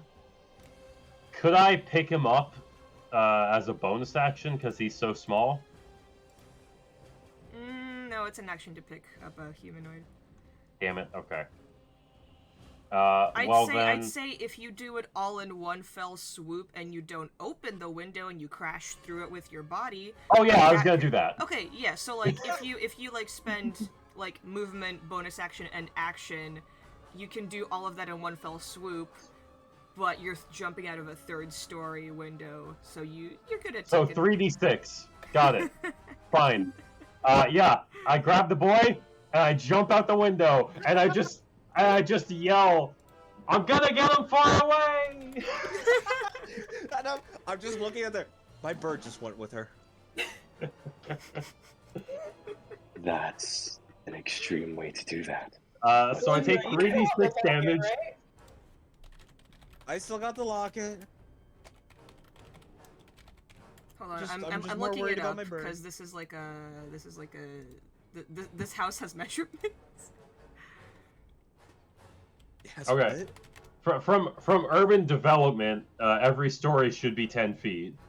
I don't know if it's different from this house, but on average, every story is 10 feet. So realistically, it should just be 3d6. This one is, I think, like 35 to 40. So yeah, 36 is fine. Okay. Do you want me to roll it, or do you want to roll it, Alec? I'll let you roll it. Okay. Obviously, I am, like, gonna cushion the child so he doesn't take the No, damage. you push the child into the floor. 10, alright. Alright, so I take 10 damage. You all just see Layla rush up, run past the demon, pick up the child, and you see this, like, shadowy line extending from Felix's mouth as she carries him out, smashes through the window, and just falls out of the attic, and you all just hear it crash and go, "I'm okay!" Did the line break? It did. Hell yeah.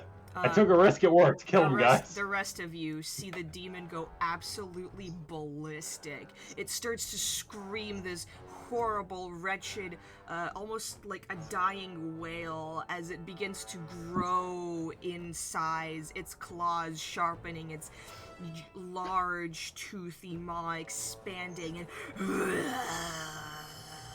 it looks mad. You just took away its fucking, like, resting place. Good luck, everyone.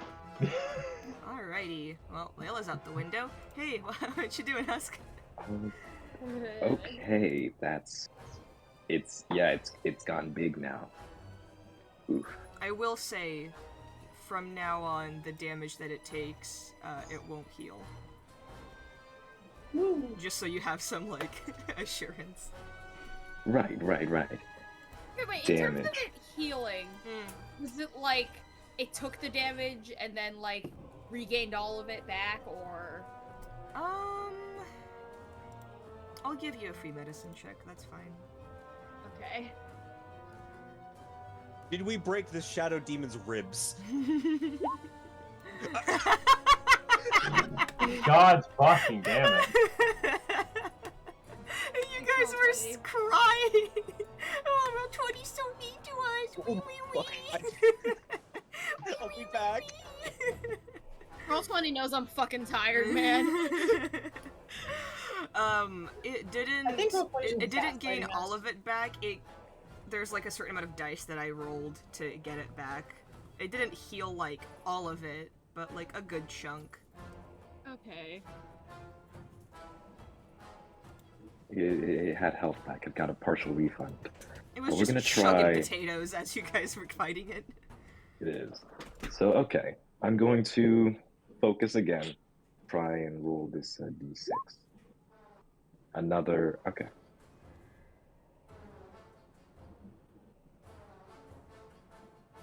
All right. For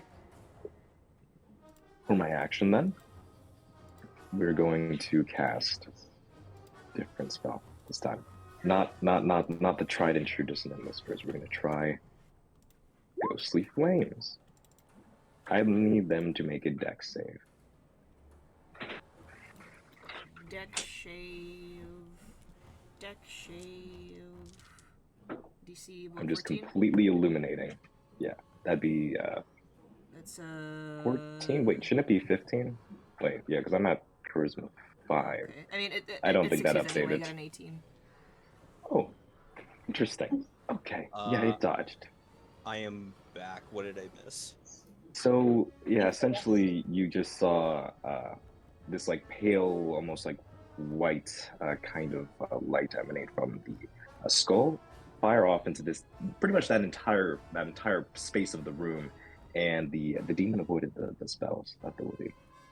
That'll be my turn. Alrighty, demon's turn.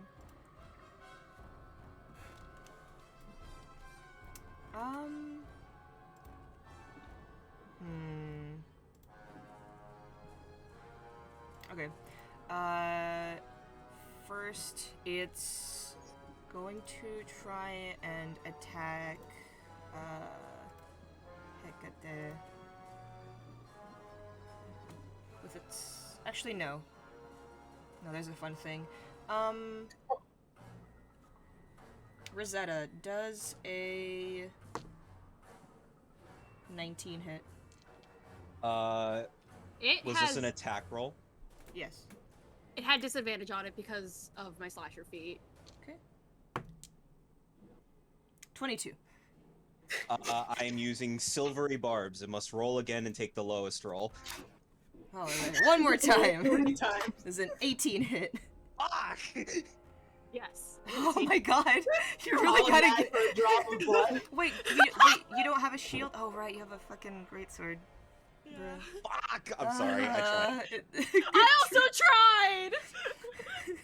Listen, you guys got 3 natural 20s. Like... I gotta roll good sometimes, right? You guys are just crying like, no! Not allowed. I prefer it if When you roll good, it involves like 10d6. When it's us, it's like 2d6. Oh, I mean, yeah, that's fair, because this one's gonna hurt. Oh no. Oh! Oh! So you got healing magic, right?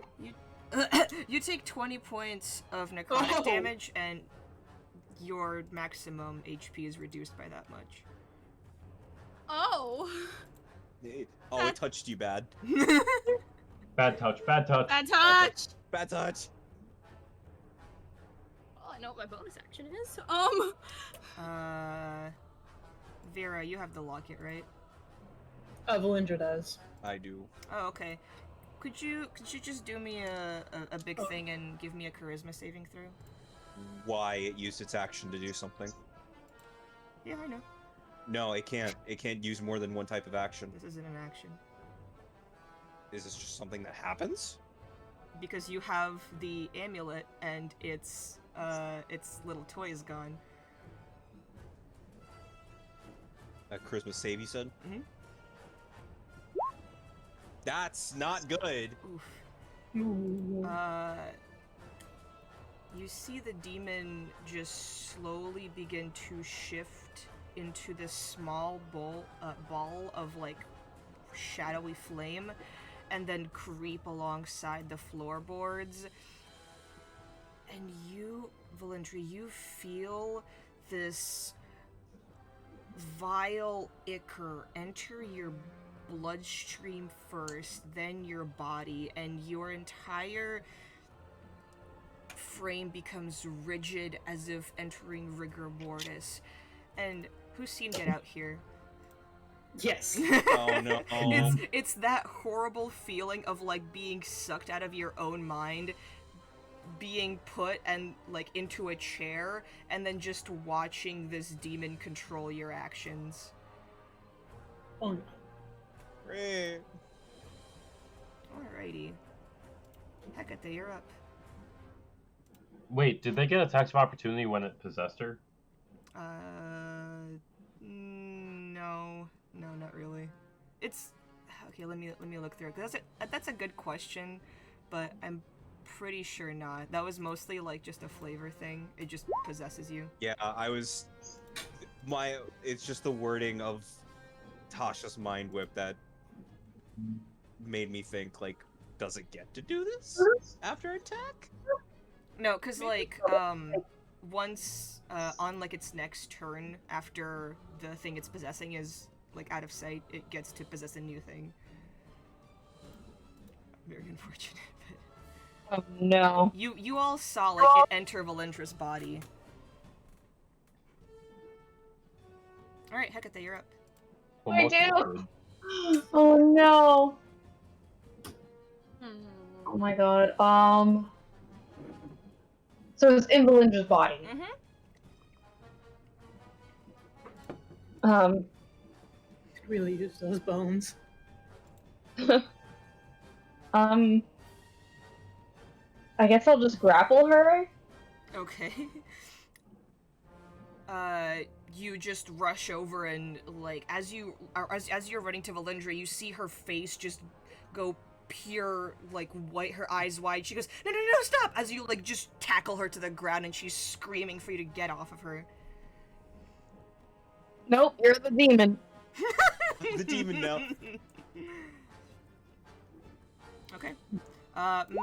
Make a strength check. Me? Valindra, you make either athletics or acrobatics check, whichever one is higher, and then Hecate, make a athletics check. So 15 add. Are you proficient with athletics?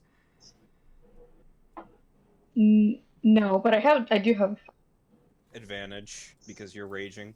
That's fine. Yeah. Oh right, yeah. Yeah, I mean, you beat her either way. You beat her either way. Okay, I'm just like. Yeah. So so Hecate tackles Valindra to the ground. Vera, you're up. What do? Get this off of me. While Valindra is tackled on the ground, can I just rifle through her pockets for the locket? Yeah. I'd say it's pretty easy to find. All right. How do we steal this thing again? Because we didn't go over that in the plan. Can I make him like an Arcana check to have some vibe of what to do, or is it just like, or can I just like, I don't know, move the locket like the kid? Yeah. You can make an Arcana check. Yeah.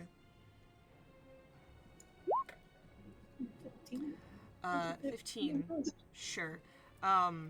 Sure. If the target is currently possessing drops to 0 hit points, you can use the locket and force it to make a save against it. A save, I believe, is 17 wisdom. So it has to make a wisdom 17 save, or be trapped in the locket, and then you can close it. Great, time to kill Valindra. You don't have to kill her. She has to drop to 0 hit points. She has to go unconscious. I know. Yeah, I got it. Right. I am sorry. No, please do it now. Just remember, everyone, you can declare non-lethal. Yeah, before Valindra starts casting spells. I'm a spellcaster, please. Oh, Valindra's next. Oh, do you have Fireball, Ricky? I do not have Fireball. Oh, We're not level 5 yet. All right. I only Whose have fault 2 is spell that? slots left, by the way. Yeah, DM. Whose fault is that? Alright, well, crossbow to the, not to the face, to the body. Non-lethal, non-lethal! Non-lethal crossbow. With You have advantage because I am being grappled. 16. Yeah, that hits me. Wait. Sneak attack. Doesn't advantage only apply to melee attacks when it's grappled? It's just attacks in general, I believe. That plus I'm also, like, right there. Right, but I remember there being a weird rule about that. Let me go look at what Restrained does real quick. Restrained creature's speed becomes 0. Attack rolls against the creature have advantage. Yep. Alright, yeah, go ahead. Okay, 16. 16. Valindra, does that hit you? Actually, Ricky, sorry to be the bearer of bad news. You are not restrained when you are grappled. You are grappled when you are grappled. Your speed is 0, and That's it. Oh yeah, so yeah, why you don't. why you is don't have- grappled not restrained? Because grappled is grappled. Yeah, but grappled, like, that's just like you're No. grabbing somebody. There's a difference. A grappled creature's speed becomes 0. It can't benefit from any bonus to its speed. The condition also, yeah, that's pretty much it. Like, it's just staying in place. It can't move. Restrained, it's like, so grappled is like somebody's like holding onto you. Restrained is like somebody tied your hands behind your back. Oh, so a 9 doesn't hit me. A 9. Okay. Ow!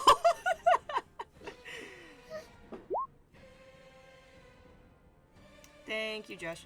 Okay, that's why I was thinking. Thank you. Yeah, no, that makes sense.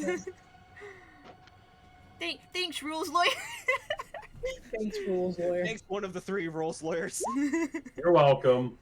I was also there. Alright, Valindra.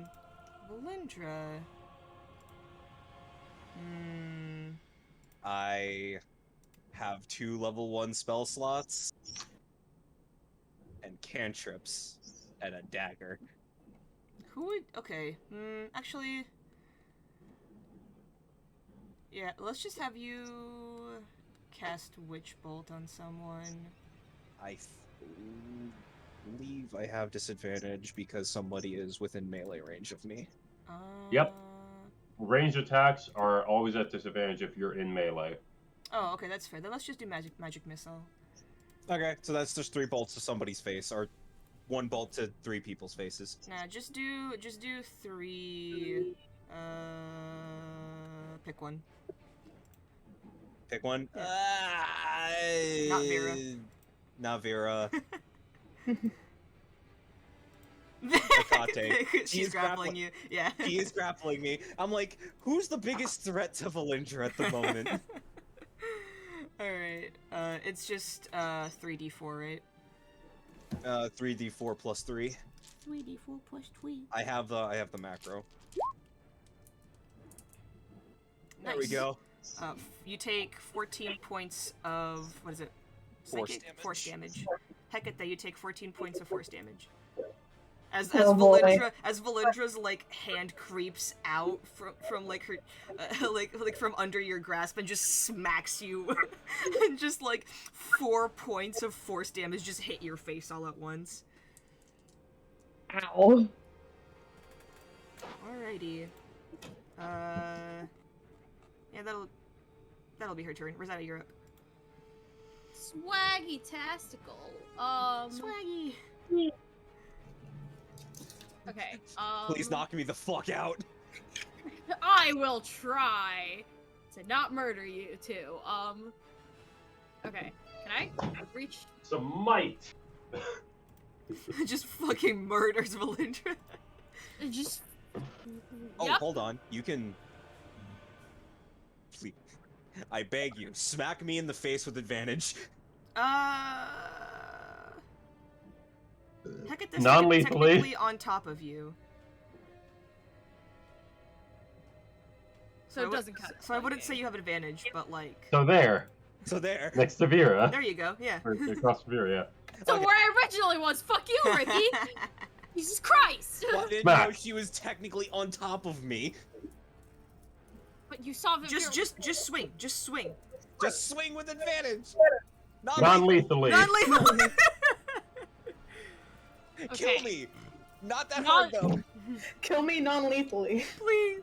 Action, non-lethal attack. Blah blah blah. Give me death with benefits, thank you. Death with benefits.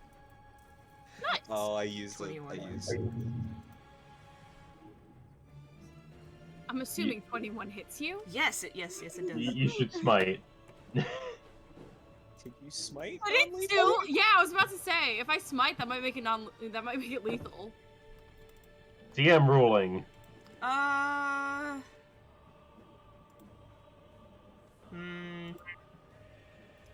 Yeah, I'll say the smite will be a little difficult to control. Okay. Okay. Bummer. So then, yeah, I'm going to just roll normally. Yeehaw. That's not what I meant to. You already hit her. God, how many times do you want to murder? 12. I hit her There again. we go. And There again, we and go. again, and again. There we go. There we go. 12 slashing. 12 points of slashing damage. I'm down to 10 hit points. Okay. Wonderful. We're doing well. Alrighty. How's everyone doing on health? Hits best friend. just- Anybody need healing? On a scale of 1 to Melinda just, 30, like, raises her head. I'm 28. Wait, is that less than half for you? I can't do math. What's your max? I think it's like 54. Then no, you're not less than half. You're Okay. almost less than half. Okay, so I can't use that because it will be useless to everyone except me. Yeah. Then I'm like dying. Do I have? I'm okay. Please, at some point, make your way back into this fucking house. Nah, I think I'll just go for a smoke or something. You know, smoke. Break Layla everyone. smokes hot. Yeah, oh my god. I'm at 7 HP, guys, okay? Oh my Uh-huh. god. Just use it. What are you using? Huh? The channel fucking- divinity. Yeah, the channel divinity. Oh my god. Just use it on yourself. That's fine, Max. No, like you can do. This is your character. Nobody else has control over her. Okay. Okay. Wait, does this One- even apply to myself? Hold up. Yes, it does. Each creature of your choice. That Like includes you. you. Okay. You are indeed a creature. And you're also within 30 feet of you. Really? Within 30 feet of myself? That's crazy.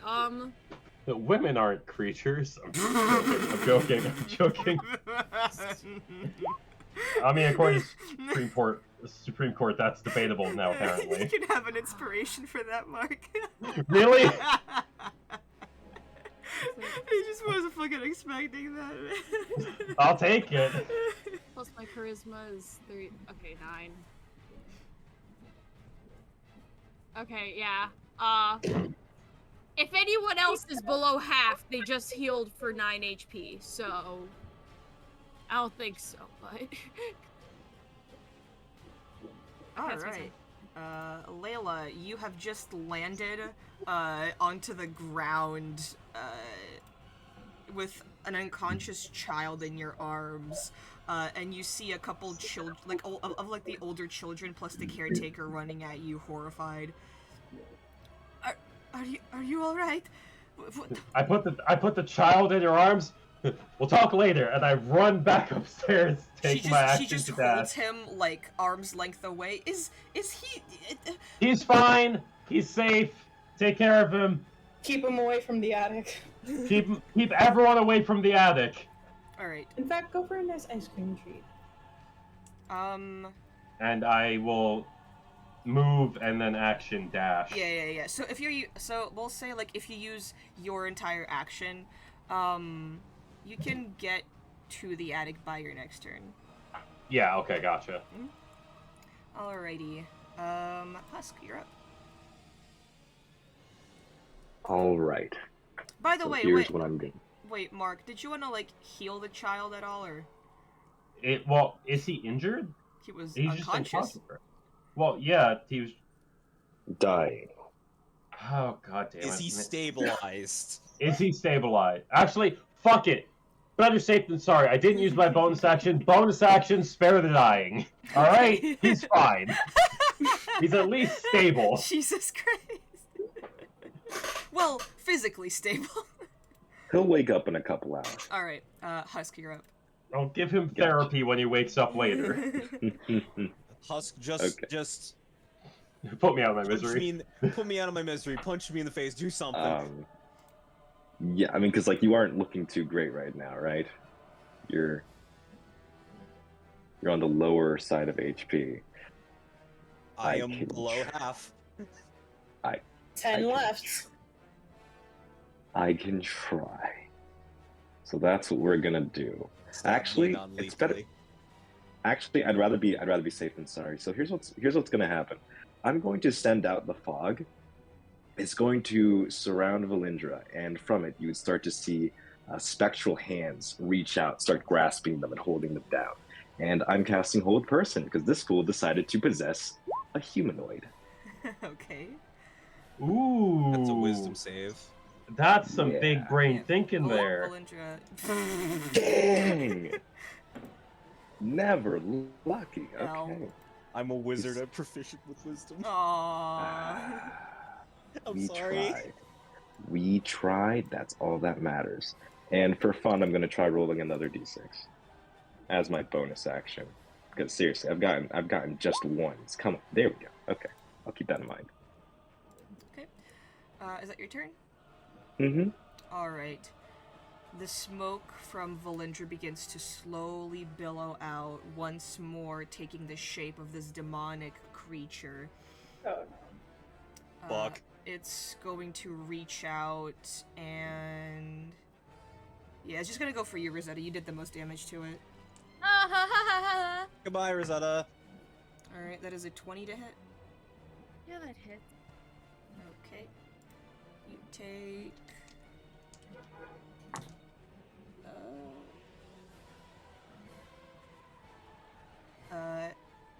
18 points of slashing damage. Mother. Wait! Slashing? Mhm. From non-magical 15 source? points. 15 points of slashing damage. I survived with 1 hit point! Oh my god! Let's go. Alright. Next attack. Wait, hold on. No, it possessed me last turn. Never mind. Sorry. Yeah. I was about to say, it might have Tasha's Mind Whip still on it. No, it doesn't. Alright. That is a 17 to hit, Rosetta. Oh, that hits. Oh my god. My AC is 16. Oh no, Vesti! Gotta get you armor. Yeah. We need to get you plate armor, goddamn. I mean, that's like the end goal, I guess. Alright. Yeah. You take 13 points of slashing damage. I'm unconscious. It's the wrong person.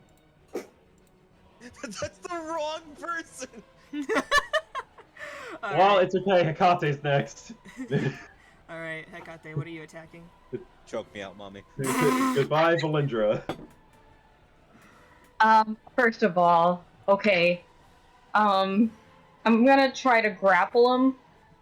And You're put already, it in you're already grappling Valindra. Do you want to knock her out? Yes. Okay. Just make an attack roll. What do I roll? With your axe. Your axe. Just With a your regular axe. attack with your axe. Yeah. Wait, is the axe two-handed? Oh my god. Yeah. 12 misses, doesn't it? Mm-hmm. Yeah, it does. Because grappling would take one of your arms. Back to grappling rules. Yeah, no, because that's yeah. It would take one of your arms. Unless, How are of you course, holding Hekate's the axe? just stepping on her. That's the thing. True.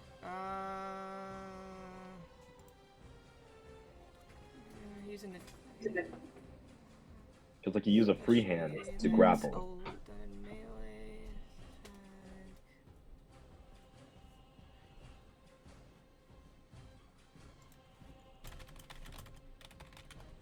I think you could punch her out. That's what I was thinking. Okay, you can make an attack with an unarmed strike, natural weapon, or light weapon. Okay, Do you have a dagger? let me check. I think your unarmed strike might just do more. But, Well, it could technically. It actually, the dagger would do more. oh, yeah, you have a javelin. Because- You could use that.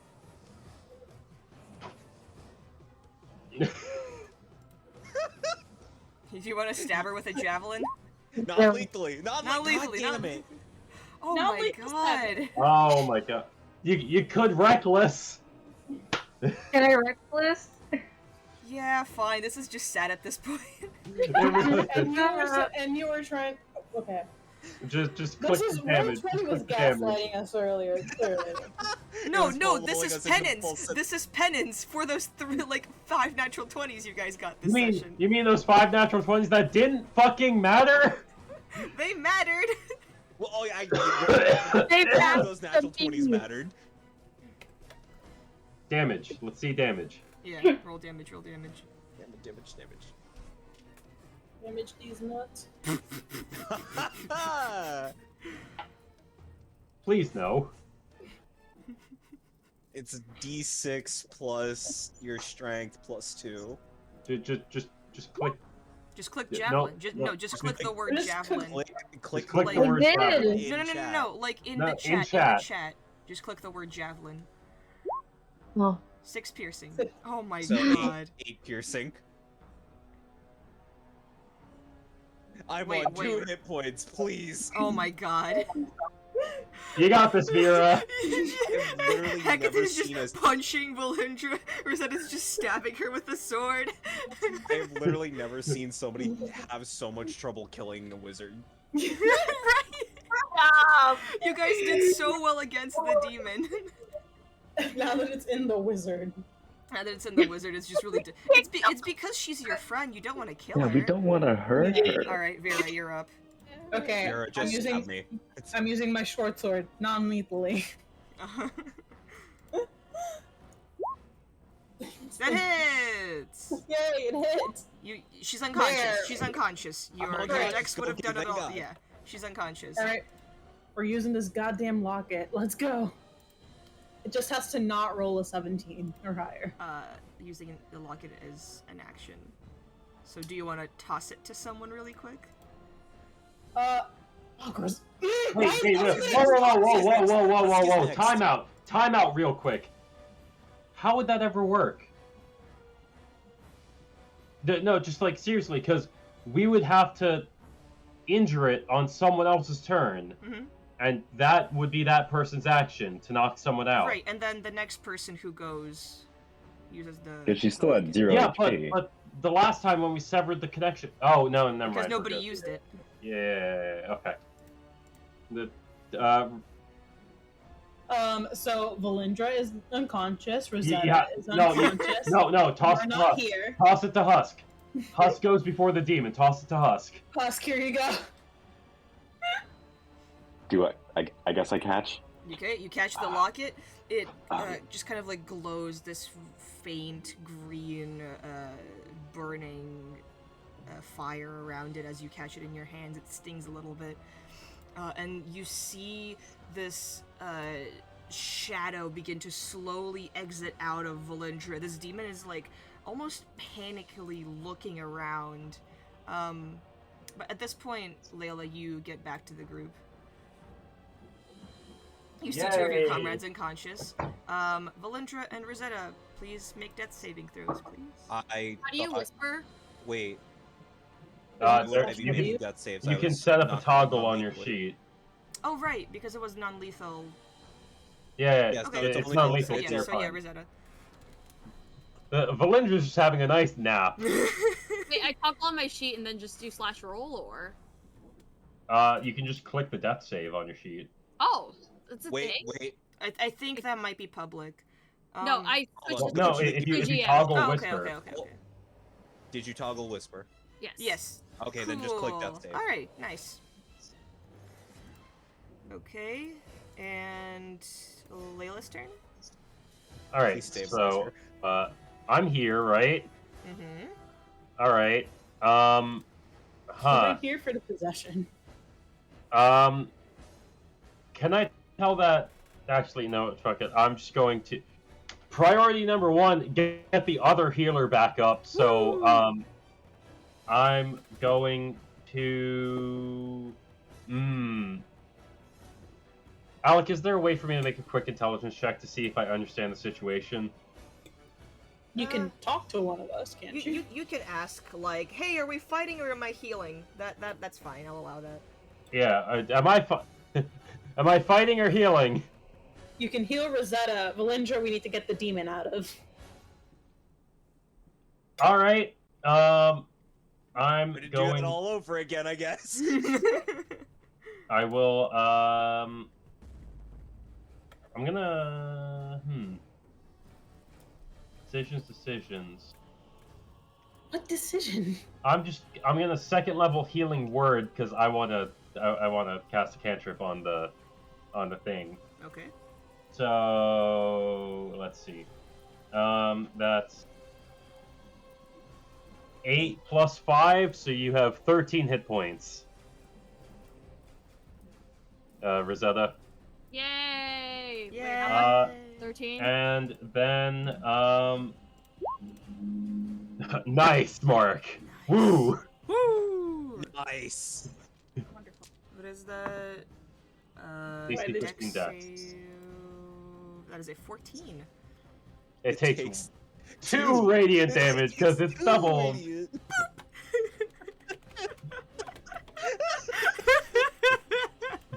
All right, Husky, I did my thing. Reel it in. All right. Oh boy. Yeah, so you see this open tin demonic locket. You can force the demon because its possessed humanoid has dropped to 0 hit points. You can force it to make a DC 17 Wisdom saving throw. Do you do that? Husk. Yeah, I'm going to throw the demon Pokeball. No, I'm gonna hold out the demon Pokeball and try and suck it in. Alright. Alright. Give the demon the suck. Please don't suck off the demon Pokemon. It has Why a aren't? +2 to wisdom. Oh boy. You don't have any more divine. Oh, wait. 5! Yeah. Oh 5. my god. Captured. Oh my god. As It's- you as you present the Pokeball to the demon, it slowly begins to be sucked inside of it. You shut the lid tight and just kind of like toss it away from you. It lands on the ground, and you hear this very faint, almost like fade away and out of the room. Demon. So I have a question now. Like now that combat's over. Because technically the inscription for the magical seal is already there, if I just pump divine magic into it, will it just reinforce it? I don't need to like know a spell. It's follow less of the knowing a inscription that's spell, already it's there? more of like knowing a priestly figure, but since you are a priestly figure, yeah, make a prayer check. Okay, prayer check. Is that just a general wisdom check then? It's wisdom plus proficiency. All right, I'm just gonna do medicine then, because that's the same thing. 24. You walk up to the locket and kind of like clasp your hands over it, and trying your best to channel the feeling of Eridanis that you haven't felt since you got to this almost unholy land of Barovia. You feel the slightest bit of radiant energy slowly sink in, and the locket begins to grow barbed wire around it and kind of like shut itself tight. And this green flame is replaced by a get an achievement for that. Is replaced by a purple kind of glow and the smell of lavender. It's like when you're in the middle of a really intense scene in Dragon Age and suddenly an achievement pops Yeah. up. So, quick question is... Actually, I'm just gonna look. Is Valindra dying or just unconscious? Unconscious. Okay. Because I didn't know the situation, so... Get up! Okay. Get up, pussy! Wake up! Wake up! Grab wake up! Alright. We give it a few minutes for Valindra to wake up, and then we're all good. Alrighty. Let's take a break here. Oh, my face. Thank you for punching it. I didn't like not having control. I mean, we Got did it. more stabbing than punching. Valindra is a dom. I'm gonna let you guys know that, like, the connection can only be severed if the demon is, like, below half HP. So because you just beat it senselessly in the first round. And then I just fucking grabbed a kid and yeeted myself out a window. The demon's like, wait, hold on. Whoa! That wasn't part of the plan! Alright, do you guys want 15 minutes? It's aware of all of like the playthroughs that has happened to it. It's like, okay, I get the whole thing. I know what I'm supposed to do. And then this fucking green bitch shows up, yeets herself out of the window, and a purple one goes, "Oh, I haven't had my nap yet," and starts killing you. Like, that demon had a rough week. Alright, I'll be back in a few then. Alright, yeah, 15 minutes is fine. Yeah. Okay, 16. Cool. Be right back as well then. I'm gonna pause the recording. We came here to help the people.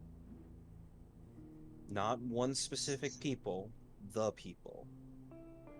We're not doing this for anybody else, but the benefit of others. We're not here to accuse you or arrest you, we swear. Make a persuasion check with advantage.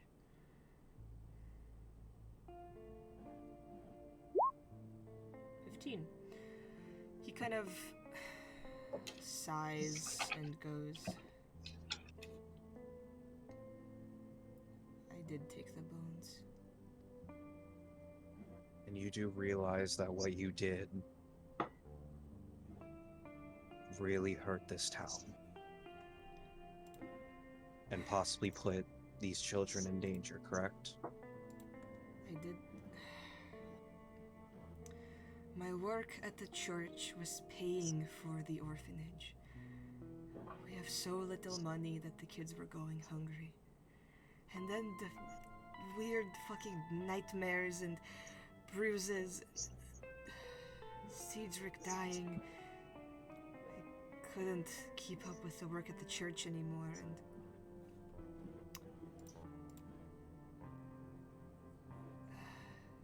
who offered you help?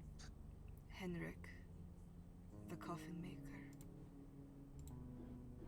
He said that if I stole the bones, he'd give me 50 gold for it. You have to understand that's more money than I've ever seen in my entire life. More money than the church has. If I put that towards the orphanage, the kids would be able to eat for years. We'd have a stove heating during the winter. After Layla just dropped like 30 gold on the orphanage. He was unconscious. No, I know. I'm just saying, like, man, if he waited like 3 days, all of the problems would have been solved. It's fine. What you did was for the good of other people. It may not have been a good choice, but you had good intentions for it. I can't blame you for that. He's like still not meeting your gaze, but nods. I'm fine with that. Did you already go through with that deal then? I handed the bones over to Henrik. How long ago? Maybe 5 days, a week. I don't know. Everything is blurring together. I handed the bones over. I got here and then everything went dark. I dreamed of the most horrible things. You are safe now, but I must ask you to do something for us. If this does come up legally, you need to testify.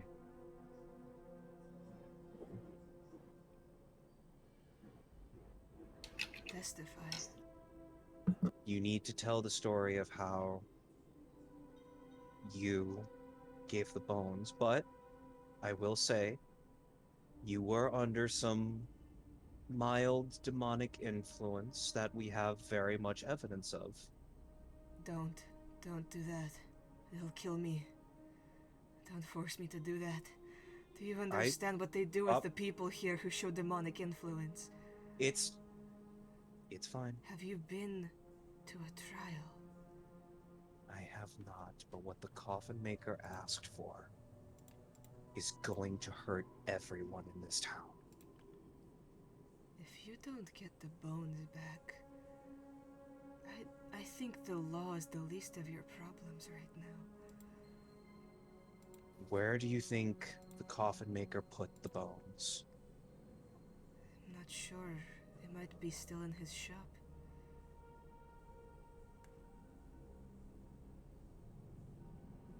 We should go. Yes. And one more thing. I put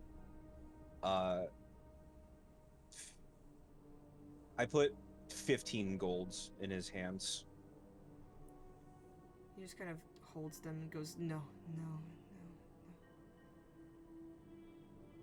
That is your payment. Velasco told me we got a donation from people. And We'll be okay. this is me paying you for the information you gave us. Thank you very much for your service, young man. Fine.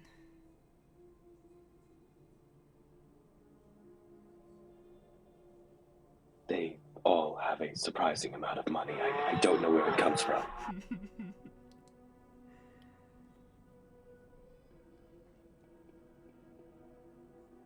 We will leave you be, I suppose. You certainly do need your rest to regain your bearings. Thank you. You've done more for this place than I can pay you back with. Just pay us back with being an upstanding citizen. He nods. And don't get yourself into any more trouble. That might be difficult in a town like this.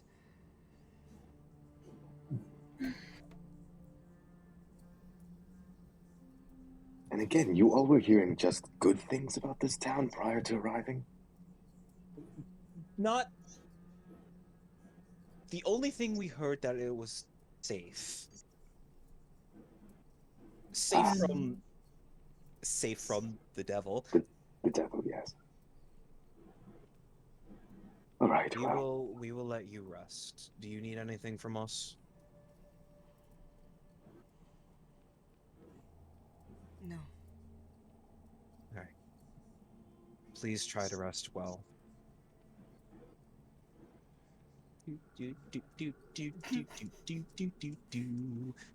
More work Leaves. to do. Let's go kick down that coffin maker's door.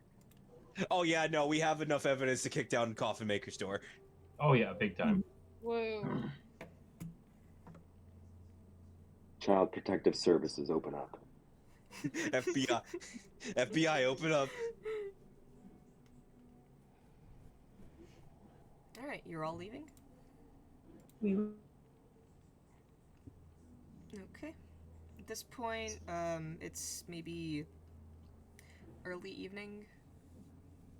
Sky just starting to darken. Well, perfect coffin maker kicking ass. Perfect coffin maker murder weather. Fabulous Bitches Incorporated. I don't know about that one. FBI. Yeah, Good. I get that's that. a good one. FBI, open up.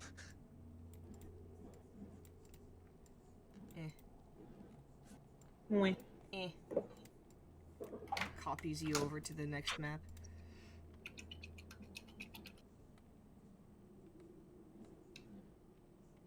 You guys can't hear that water, right? A little bit.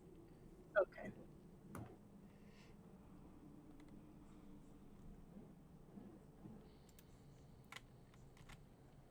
Okay.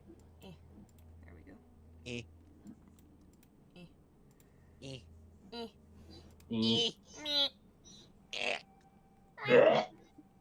yourself, you'll shit yourself. You'll shit yourself? Stop shitting yourself. Shit faster. No.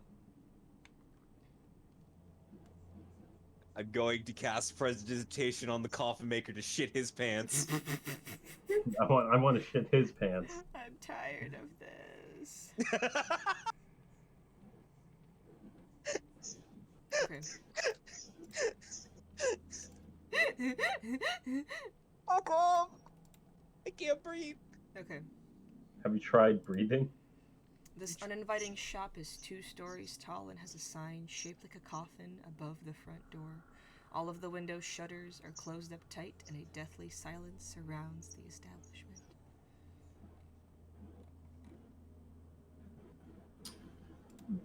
Bang on the door.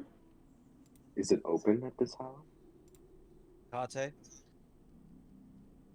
It's late evening, so like if you try the door, yeah, you can open it. Should I kick down the door? No, wait, hang on. If we can open it normally, let's open it normally. Hold on. Yes, Okay, well, I open think it. Still in business hours. Here. Nope, wrong place. Wrong place. Fuck. Where am I? There we are. There. Oh, this is the door. Yeah. Okay. Yeah, you knock on the door? Yep. Okay.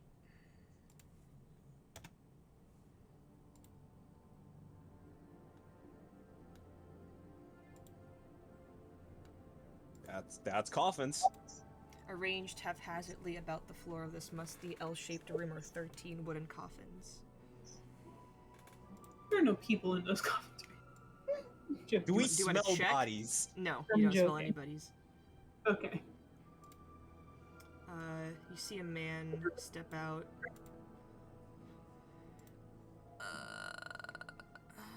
Henrik. There we go.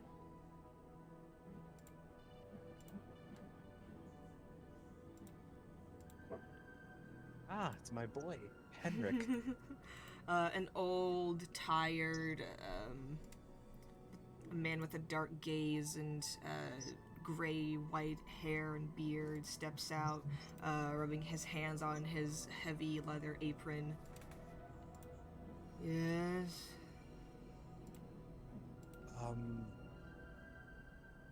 We unfortunately have need of your services. Each coffin costs 5 copper. Well, we need to have one special made. We need it on the smaller side. Oh, another dead child. Come inside. And he gestures for you guys to step in.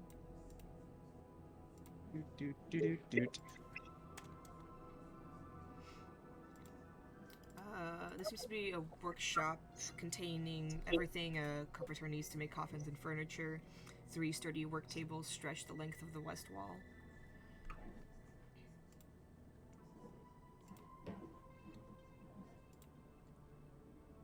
While I am distracting him, Vera, go look in this fucking house.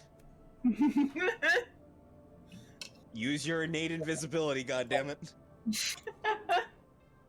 Do the thing. Like before walking into the That's the thing. building, I'm just gonna quick invisibility and yeet myself inside. Okay. Didn't you use that once today, though? No, Belinda did it the first time. Oh, smart. Yeah. Mhm. There's a door here and here. I didn't. Can you do it again, please? Heal and heal. Oh, okay. So I'll just go through this one. Okay. It's open. Seems to be a table with 4 chairs is in one corner of this room with a lantern hanging from a chain directly above. 2 well-made cabinets stand against the east wall. Alright, so this is just like conference room? I guess. Something of a sort. Seems to be a room where he puts all his finished products that aren't coffins. Did you say what was in these 2 specifically? They are completely empty. So he seems to be just like a standard woodworker, but specialized in making coffins because it's fucking Balaki. So. Fair enough, okay. Got it. All right. Is this? There's no door up here. There's just this one. Yeah, this door leads into the workshop. All right. I'm gonna go through the other door. Okay, this one leads upstairs. Woo. Boop. Also, I am an idiot. I got paint in my drinking water. Classic artist mistake. Kill me. Here, whoa, careful. Oh, what? Hold on. This door is locked. Oh, okay. Is the other door unlocked, or are they both locked? This one is unlocked. Alright, I'll go through the other door.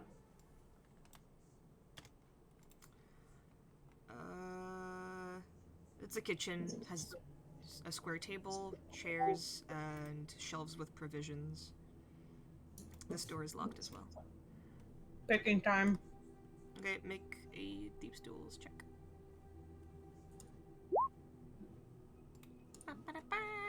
Click. This modest bedchamber holds a cot and several well-made pieces of furniture, including a table, a padded chair, a bookshelf, and a wardrobe. Can I check the bookshelf and the wardrobe? Okay, make an investigation check. Wee. As soon as my thingy pops back up. 24. Inside of the wardrobe, you kind of check around the entire thing, knocking around it, and notice that the base of it is higher than the one outside, and you find a secret compartment that you lift and find 2 sacks inside. One contains 30 silver pieces and 30 gold pieces. All the coins bear a profiled visage of Strahd von Zarovich. Oh no. Inside the other sack, a large one, heavy, containing several bones. Okay. Are these the bones? Nah. Make a prayer check. Wisdom plus proficiency. 3 plus 2. That would just be invested. For you, for your prayer, it's your spellcasting ability. Okay. Also intelligence. So intelligence. Fuck. So intelligence. Oh, cool. Also just 3 plus 2. Cool. 18. As you focus on the divine energy that you usually find within holy objects, these are indeed the bones of Saint Andral, the priest that consecrated the church he's named after, or the church that is named after him. What on earth was he gonna do with these bones? He got paid by Strahd. Nope. He's gonna make such a holy stew. Well, the Fine, I tell Strahd, you. gonna have fun with this guy. You pick them up? Yep, I'm picking them up. Okay. As you do The so, coins and the bones. just the coins. As you pick up the bones, I mean, I'm picking it up from the sack. I'm not grabbing straight bone. okay, yeah, that's fine. As you pick them up, you hear a clap of thunder in the distance. Oh. And this almost rumbling sound as you hear clouds begin to move faster and faster around, and heavy downpour as lightning flashes outside the window, thunder erupting. Well, time to go downstairs. Back of your head, you hear a very familiar voice going, And from the room next door, several of the coffins open. Fuck! Oh, In boy. a What's in them? flurry, you hear multiple sets of steps as they all begin to rush down this way. From the staircase? Towards the staircase. Towards the staircase. Do we hear this? You all hear a rumbling upstairs as the coffin maker turns around and goes, "What have you done? Fuck, he's coming for us all! This is your fault, asshole! No, it's yours! How? How? You're the one who Because you disturbed them!" Vera, you stand outside the door and you see vampire spawn break down the door opposite of you and rush downstairs. Oh boy! Husk, I need you to make a dexterity saving throw. Oh boy. Okay. Yeah. Let's dex this up. Okay. Yeah, we're great, guys. We're doing great. We couldn't have waited till tomorrow to do this. We need to be now. Okay. So that. Please tell me that will work. That's not too good. 8. That is an 8. As you're standing in this, like, in the middle of the hallway, you see 6 vampire spawn just barrel past you, knocking you to the ground, all screaming, hissing, and going, the feast has begun!" and rushing out of the building. Can I not? Oh. Can I not do anything? You can make an attack of opportunity. Sure, I'll get their attention. Fuck it. Good luck. Yeah, this can go great, right? Okay. 20 hits. That's something, and I rolled minimum damage. Nice. You hit one of the vampire spawn with your shovel spear, and they just kind of ignores you, brushes past you, just like flicks you away, you don't even matter, and they rush out the door and into the streets of Vallaki. You need to get to the fucking church. Yeah, we swear need to to run to the God. church now. Yeah. Alrighty. Now, this'll be really fun, because... Vera, let's go. So, this is the coffin maker's shop, Fuck. and this is the Oh. church. Fuck. Are there carriages in the streets? Yeah, there's people in the streets.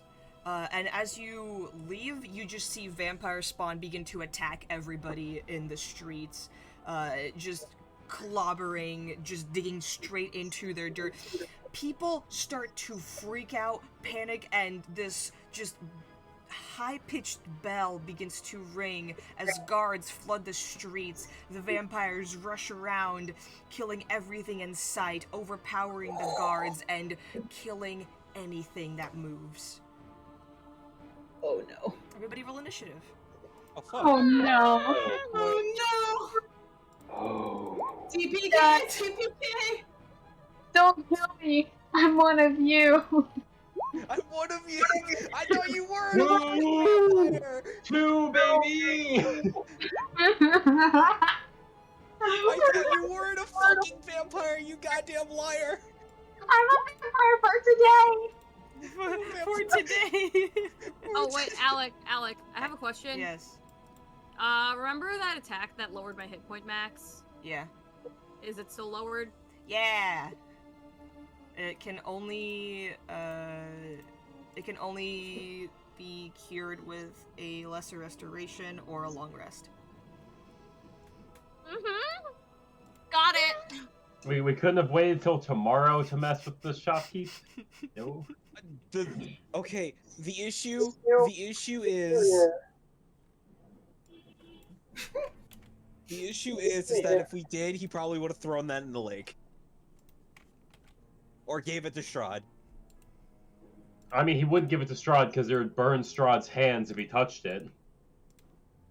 Vera, I just realized something. You have a What? sack of holy bones. I do have a sack of holy bones. You need to go somewhere. Some vampires. Well, no, you can also just, especially because the rogue has it, you can dab and then double dash and make the best time possible to the church. So we're going from here that way over through here. If we're taking a shortcut, maybe this way. We can. Okay, are they also killing the horses? Yeah, Fuck. they're slaughtering anything that moves. And there is just pure panic in the streets, so it's not going to be as easy to just make this Risky, this straight is the line. faster way. It's the faster way, but it's also the main road.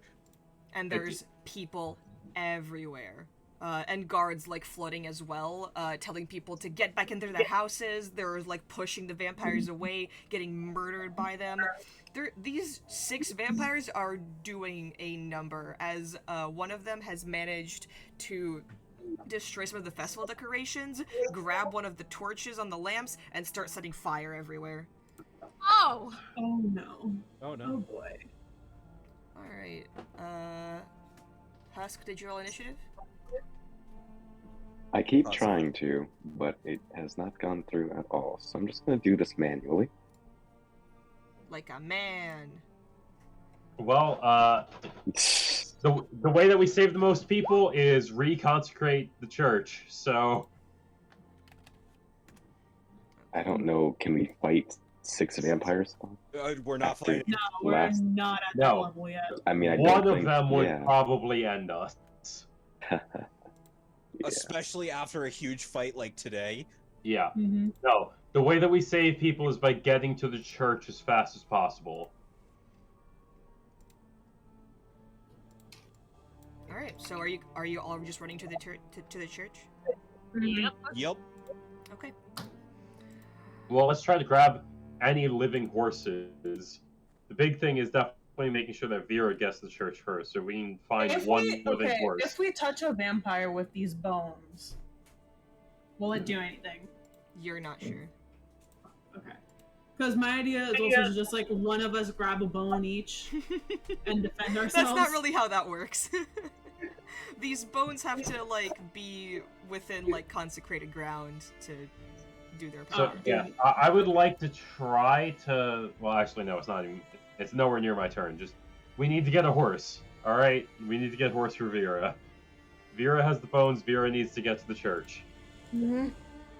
Alright, so, yeah, Vera, it's your turn. What are you doing? Finding a horse. You want If to there's find a anything horse? alive right now? I mean, Okay, yeah, I mean, you find we're several running. horses.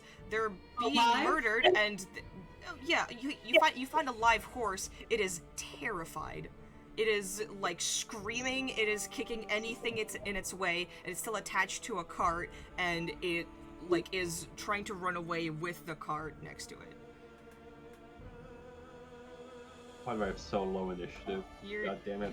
Like, I'll be honest, you're not really gonna be able to find a horse, calm it down, and like catch up with it to... Yeah, I got it, so I'm just running. Alright, just run.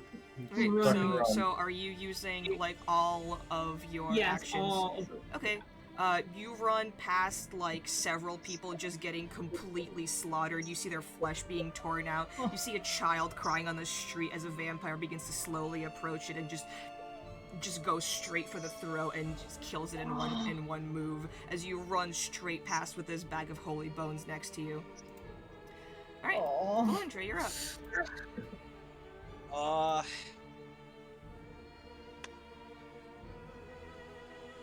Let's see what I can do. I'm fucking booking it. Okay, are you also using your entire turn to just run? Yes, I am using my entire turn to just Alright, fucking same book with you. it. You see people being separated, you see people bleeding out on the pavement, just like not even being eaten by the vampires, but like because they lost so much blood, they're just dying.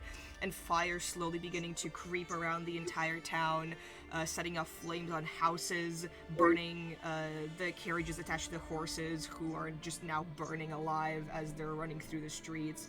And you, as you like run, you see the town guard trying their best to defend the people from the vampire spawn, and you catch a glimpse of one man yelling orders at everybody, who seems to be the guard captain, and he just vanishes into the streets trying to help as many people as he can. Alrighty, Husk, what are you doing? Oh God, what is there to do at this point? They're looking around, all around them, at the chaos, and it's not good. We can't. What can we even do? Can I find a person who's currently bleeding out? Very easily. Which one do you want? I can What color? just have my pick. I can just have my pick. Yeah, there's a lot of them. Yeah, there's a lot of them. Okay. Shit.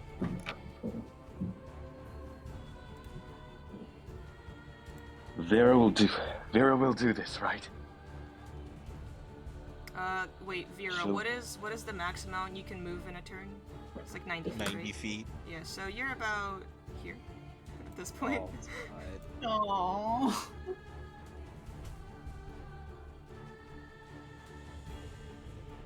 They're far, aren't they? Yeah. Yeah. Oh boy. Why did he have to steal the fucking bones? All right. You didn't So ask him. Vera.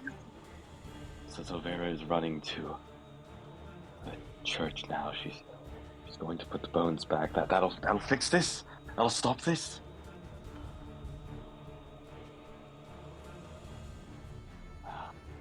What are you doing? I'm going to one of the people that are bleeding out. I'm going to try and help them up. I'm going to cast a bonus action healing word on them. And I want to try and lead them indoors. Just taking a breath out pours that kind of fog surrounding them, and some of their wounds, if they're have large gashes, it sort of gets sutured together in this black ichor, right, from the fog. And I'm letting them know it is not yet your time. We'll get out of this nightmare together. And they would also hear within my voice the several different echoes of other voices. Very comforting. They're very terrified, but you healed them, so they're just kind of going along with it. Like, please don't hurt me, please don't hurt me, please don't hurt me. As you lead them to a safe place. Yeah, we need to get indoors. Need to stay safe somehow. And we'll go. We'll shack up. We'll shelter. I'm going into shelter mode. That'll be it. Yeah.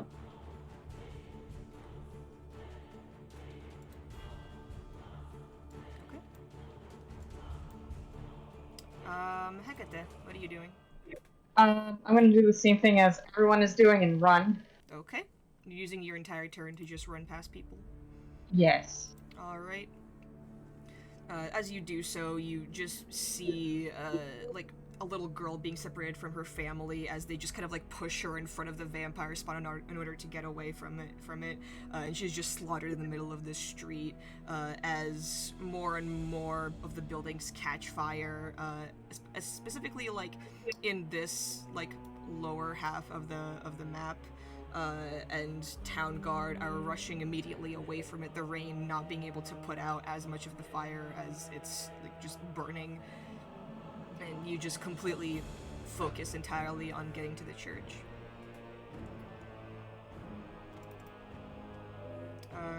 Rosetta, Layla, what are you guys doing? Well, I was gonna say something to Rosetta, but whatever. You can still say it. You get her next on the order, so unless you want to do something specific or just run. Well, I was gonna say, my character would not let innocents be being slaughtered, and our fastest person is already making their way to the church, so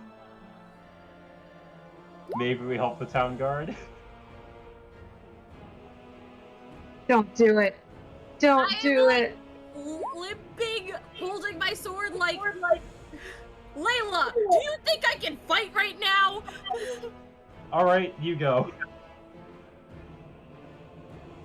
First off, well, actually, Rosetta's technically first. Rosetta, you go. You go. I'm fucking running. I have 13 HP. Yeah, you're fine. Listen, if that's what you want to do, but isn't your oath to the people? Fucking shitballs. Not these people. Does that really matter? The oath of the crown is to your nation. I mean, To the French. Yeah, but To the French. but Yeah, I made a quick file. yeah, but very specifically, like from your backstory, Max, it's gonna affect some stuff. You're right.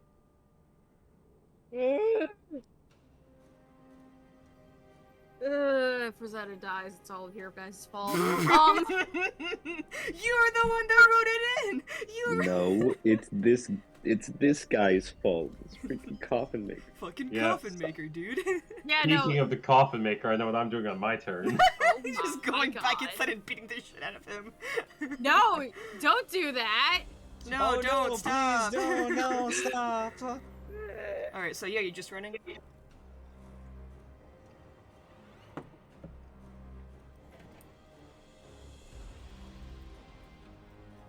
Where's that up? I gotta help the town guard. Okay. You rush up. One of them seems to be giving out orders to everybody. He turns to you, goes, "You, can you fight? Yeah. All right, cover that area. We're building the gate around the people." And you see like several town guard pushing up kind of like loose festival like boards and decoration and building like a barricade like in the like upper level of the town, and you rush to help them kind of like fighting off the vampire spawn as you go. I'm not gonna make you like roll attacks for it, but just roll me 66. Oh no.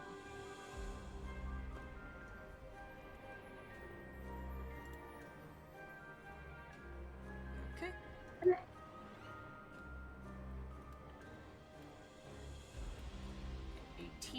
Alright, you like successfully are able to like push away any vampire spawn that come up to you. Thankfully, like there's only 6 of them out there, so every once in a while one will like wander around in the guards and you like push them back as the rest of them help build this barricade around and more people get inside. Alrighty, and Layla, what are you doing?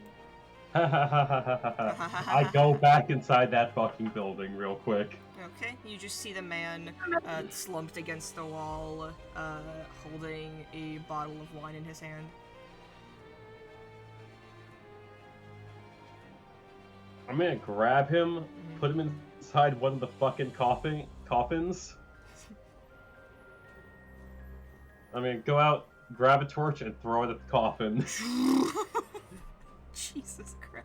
And utter a quick prayer, "May Lord Eridanus have mercy on your soul, for I fucking won't." Jesus. And I go and help the resistance. Oh my god. His house just bursts into flames and just burns and just slowly crumbles in on itself. The man screaming as he's burned alive. And Layla doesn't fuck around with the shit. He sacrificed innocence. You rush over to help more of the town guard. Vera, so you're just running through the main street, every single action that you can to dash. Yes, no? Yes, no, maybe so. Vera? If you want. Vera? Oh, well.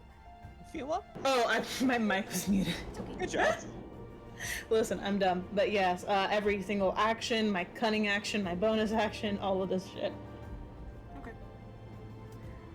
As you run, the sky overhead gets darker and darker. And as you look up, you see flashes of light flickering in between the clouds. And as you're running and trying your best to avoid everything in your way, speaking of, make a dexterity saving throw as one of the pillars of a house begins to slowly like detach itself from it and fall in front of you, like flaming and splintering as it goes down. Oh god.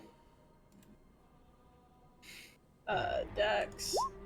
22, you successfully just slide underneath it. The sidewalk slick from the rain, avoiding, and as you look back, you see somebody was caught underneath it and just cries out for help, and you just turn away and rush forward.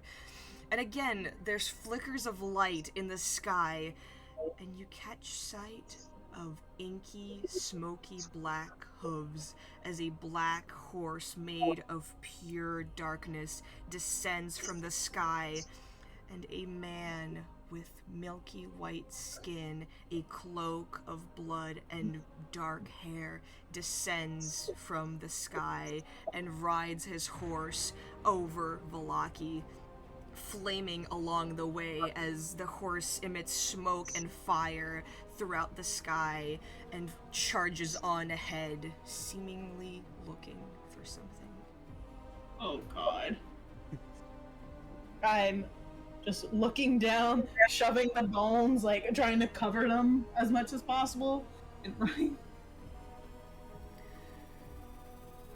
As you pass by people and they all look up with you, several of them just fall to their knees and scream, "He's here! He's here! Please don't kill us!" And praying hands clenched and just heaved over, crying and screaming for mercy. Lindra, you're up. Okay. I'm running, but I'm using Hugin to do something. Okay. The guard captain. Okay. He's going to land on the guard captain's shoulder, and as Hugin's reaction, I'm going to cast Protection from Good and Evil. And all Hugin's going to say to this man is, "Your time is not now. Someone is here to see you." What the fuck? Whatever. He just kind of seems to ignore it completely and just go. What And does as Protection from Good Hugin's- and Evil do? Let's see. Protection from certain types of creatures, abjurations, celestials, elementals, fae, fiend, and undead. Everything has disadvantage to attack him. He can't be charmed, frightened, or possessed. If he is already charmed, frightened, or possessed, and he gets a advantage on a new saving throw against that relevant effect. Okay. It definitely helps, I'll say that. I'm doing that because, like, I need to talk to him, and right now this is a little more important, unfortunately. Okay. And as his action, he's going to help Rosetta. Okay. Thanks. What are the eyes, fuckwit? Alright. Husk, Hecate, Rosetta, and Layla. Are any of you guys doing anything other than running or helping the guard? And or people? No. No, just generic helping. Okay. Or fighting. Generic helping or fighting. So who's running? Straight up, It's Hecate, Vera, and Valindra, right? Yes. Okay. Yes. I'll say after a couple of turns, you all would be... That's a lot. Yeah, like after a couple of turns, you all make it near the Blue Water Inn as you see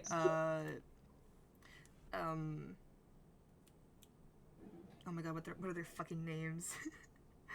The twins, Irina and Ismark, have like stepped outside and are like fighting off the vampire spawn who came close. Ismark is helping bandage people's wounds, and you see a raven fly up from the window and rush off into the town, flying away.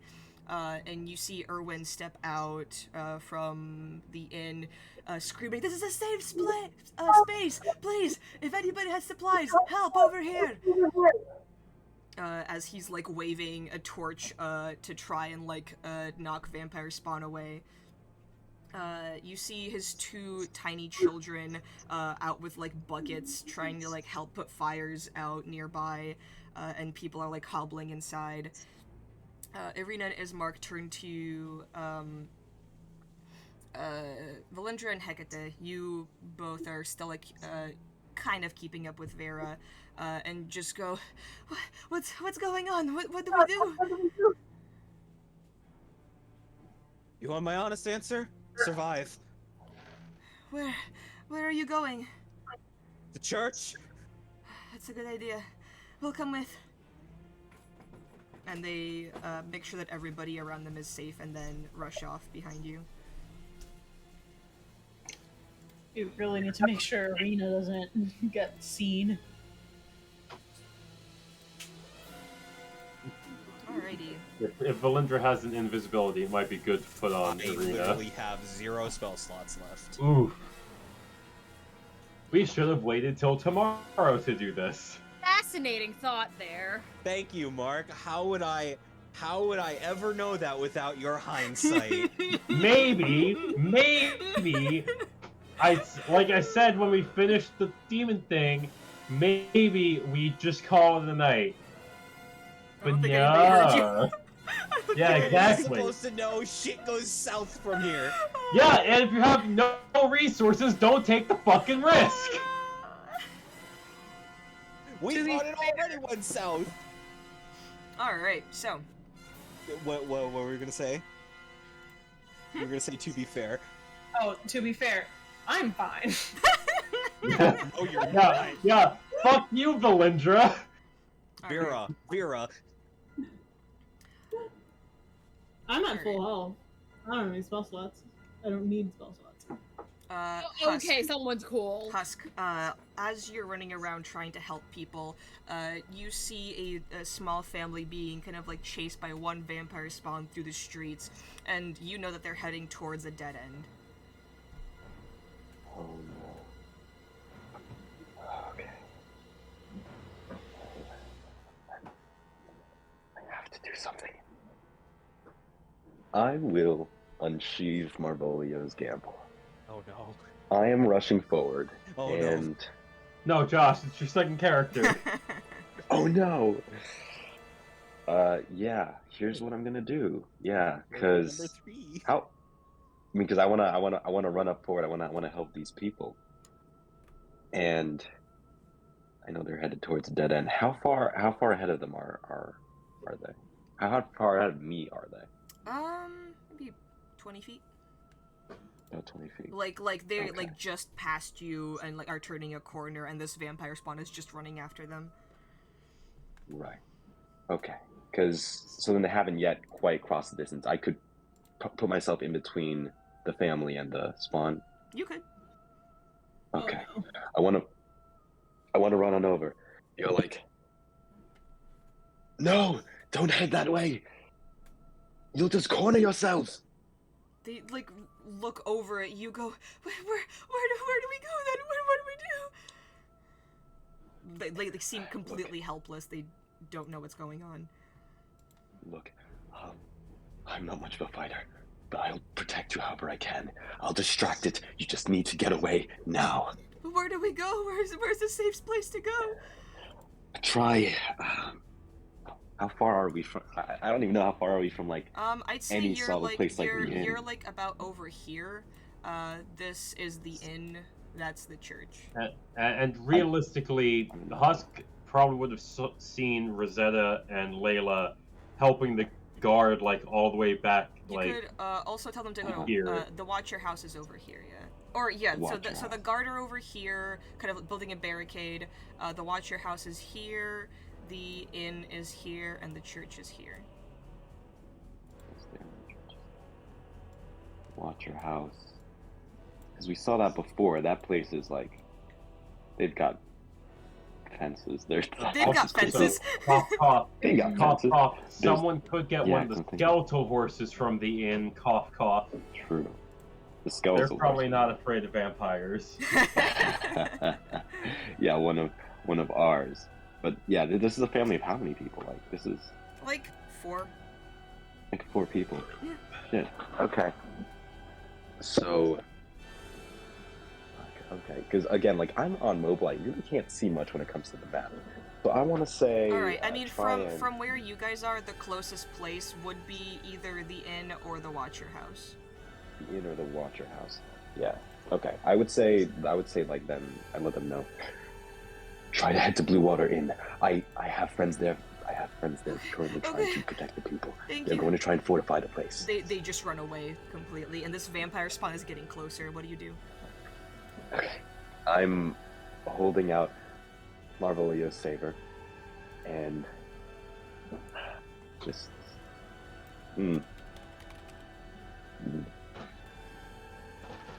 I won't let you hurt them.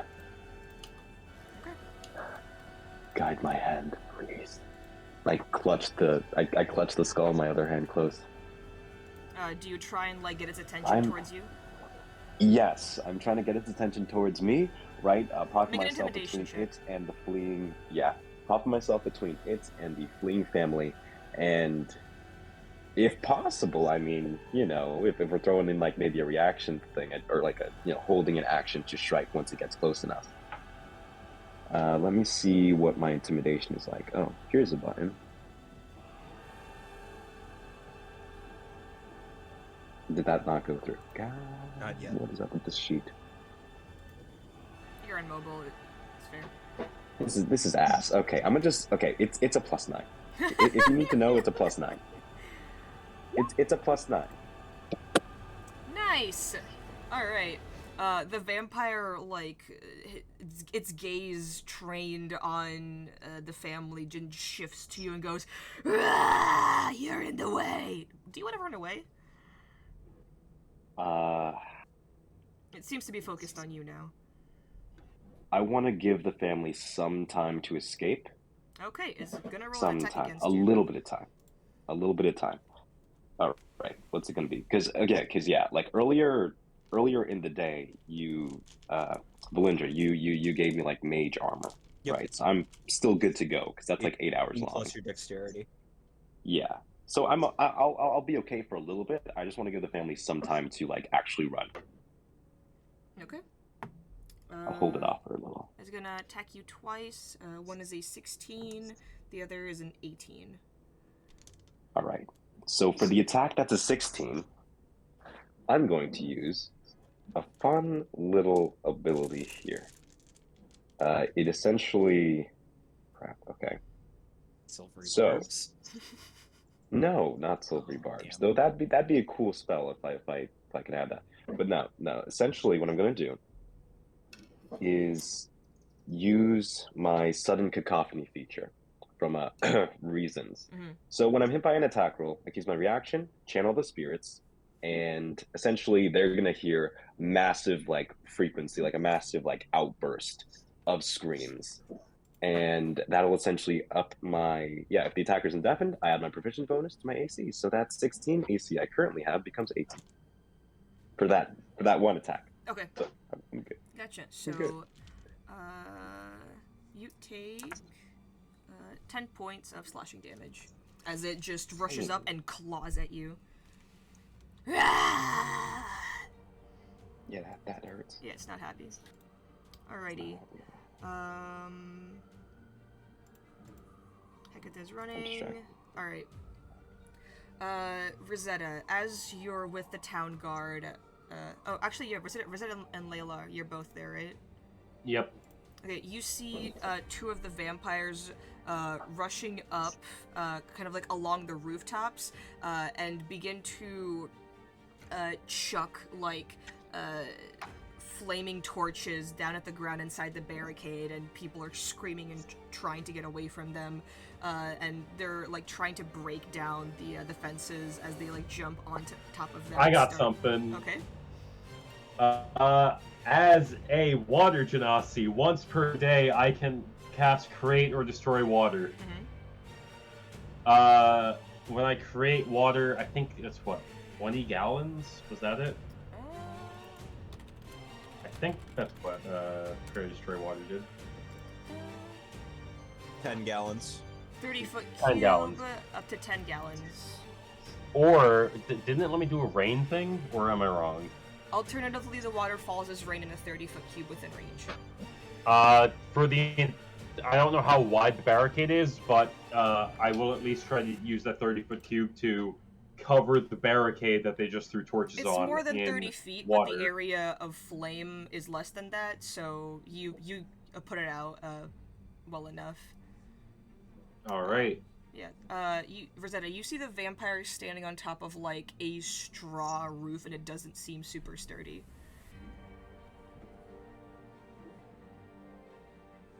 Javelin at the roof. I was actually trying to think, like, what can I throw at it? Right, yeah, I could do What that. thing is made out of...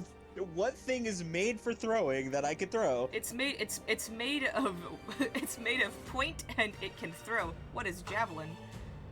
Yeah, can I chuck a javelin at it? Yeah, make an attack roll. At the roof or the vampire spawn? The roof. I'm assuming you're throwing at the roof. I'm throwing it at the roof. I'm not hitting that thing. 25 hits. Yeah, just roll damage as normal. 10. As it sinks inside the straw and you hit like one of the foundations with a 25, the roof below the vampires just breaks entirely and they fall into the shack that they were standing on. They're not going to be in there for long, but long enough that you could yell at the guards to collapse the shack. You have high charisma. You can just tell the guards to break down the shack and have it collapse on them.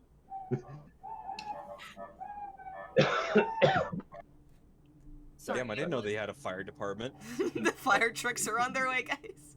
I heard through my window, and I heard it through Nadia's mic, and I'm like, okay. What are you talking about? Layla's the fire department. So true. Yeah. Just using thaumaturgy to make that noise. Yeah, I kind of just yell around me. It's like, one of them's trapped in this building. We can try to break it down. Make a persuasion check. Boop. Oh. 10. The guards honestly just kind of ignore you. They're more focused on like helping people go inside and finding the rest of the vampire spawn around the city, putting out the fires. Yes. Can I use my inspiration for Rosetta? No. No. Damn it. I'm pretty sure. I tried. You got inspiration last session though. Did I used it. Oh, did you? Well. Yeah, because I marked it off my sheet. Yeah, no, the guards just kind of ignore you. As a free action, can I try to make a persuasion check? What do you say to them? Knock down that fucking building to trap them! Alright? Make an intimidation check! And if it rolls badly, I'll use my fucking inspiration. Inspiration, we're going again. Inspiration. What's the inspiration die? It's just a reroll. No, it's a reroll. It's just a reroll. Intimidation again. Whoa! 17! As like Rosetta's trying to get people to like please just topple the house, there's a vampire spawn in there, people are ignoring you. You part the clouds, create water to like rain onto the fire, and scream to just knock the house down. The guards go, yes ma'am, and rush over and begin to just break the foundation down. I've listened to this one next time, for fuck's sake! Alright. Several turns later, Vera, you are maybe a couple of blocks away from the church as you smell this putrid ash getting closer and closer. Ash. As you hear a horse gallop and neigh and then stop in front of you. This is not the fucking time. Is it a normal? No. It is... It's Strahd. It's a shadowy, inky black horse with Strahd sitting on top of it. And he goes, I suggest you stop. Stealth check. He already sees you. Not fucking likely. I want you to make a wisdom saving throw. Oh, I have man. resistance. No, not resistance. Fucking proficiency. Advantage. Advantage. 'Cause you're the funny race with the spirit in your head. 14. Fuck. And Roll 20. This wasn't the moment. We're doing great, guys. They were literally just gaslighting us earlier, I swear. The man stares at you, and you've heard his voice before. He's been in my nightmares. He's something familiar, something that you can recognize in this chaos, and he smiles at you, and he goes, "Don't run away, Vera. Hand me the bones." As he gets off his horse and walks towards you. His guard is down. He's very casual. He's trusting you. Can I do anything, or is my wisdom just fuck me over? Nope. Yep. Hand me the bones, Vera.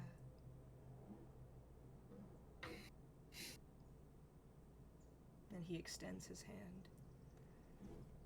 You know it's the right thing to do. This can all be over.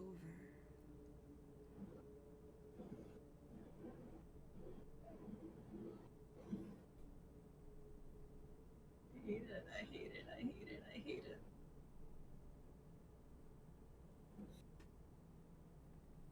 Am I just forced to hand over the bones? Yeah, essentially. Wait, she's been running this entire time. Wouldn't she have already used her action?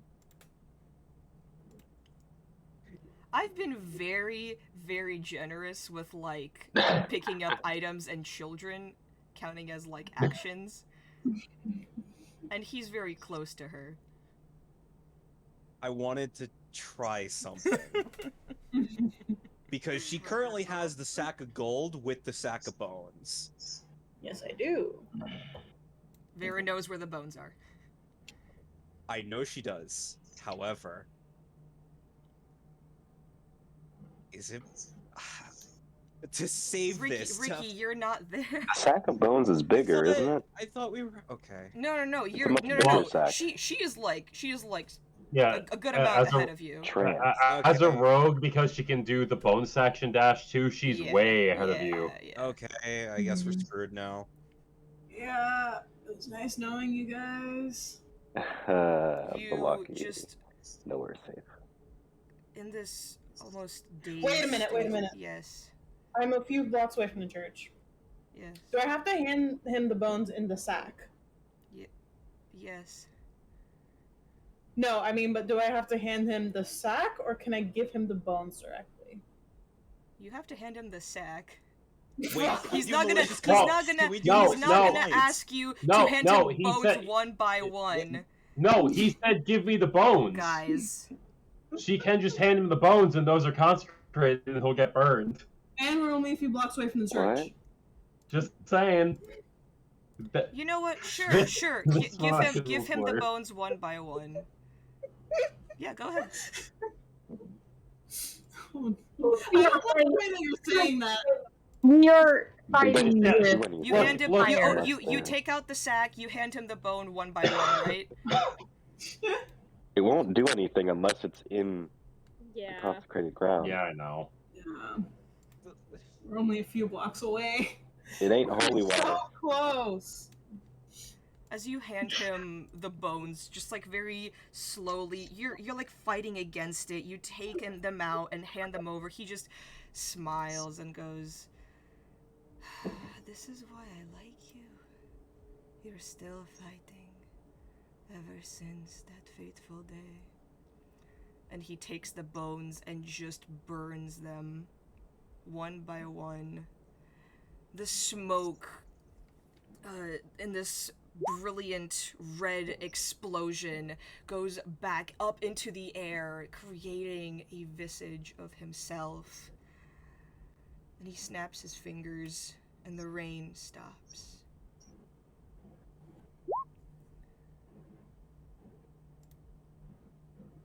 There's no need to fight. Handing him the bones, he burns them. He goes, "You know, you are not the first hero.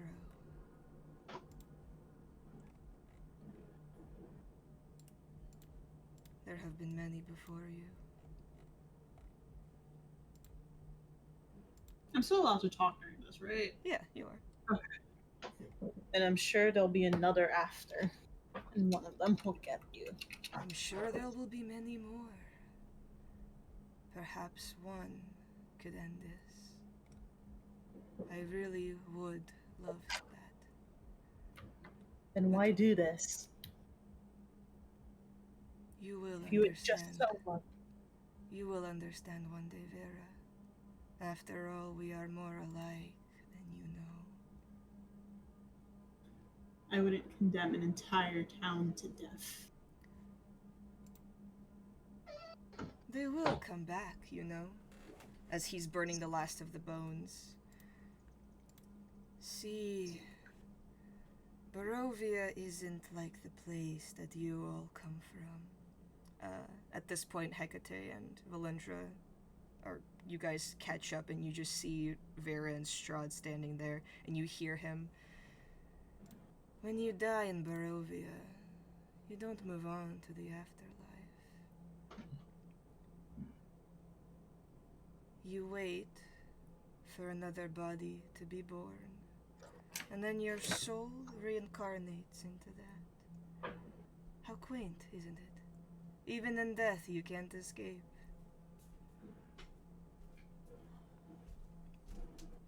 Though that does mean I'm gonna hate him even more now. when there are people born and not enough souls, they just don't have one. A little unfortunate, but they are very obedient.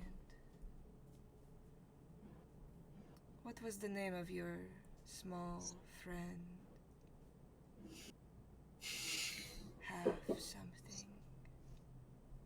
Anger is just brewing up. Keep his name out your fucking mouth.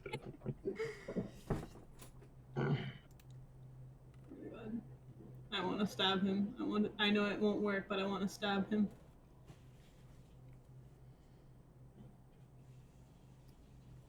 Saint Andral was one of these great heroes. He protected the town of Valaki against a horrible, horrible wave, saved a good amount of people. Just and virtuous. I believe I have his skull in my living room. You should come by sometime. I think you would like the decor. And he walks up to you and just kind of places his hand on your veil and removes it. Such a pretty face. You will do well. And places it back down and walks back to his horse. And goes, speaking of, do you know where my dear Irina is? Leave her alone. As Valendra, Hecate, you hear Irina and Ismark running up behind you, and they both stop in their tracks and just stare, frozen in fear.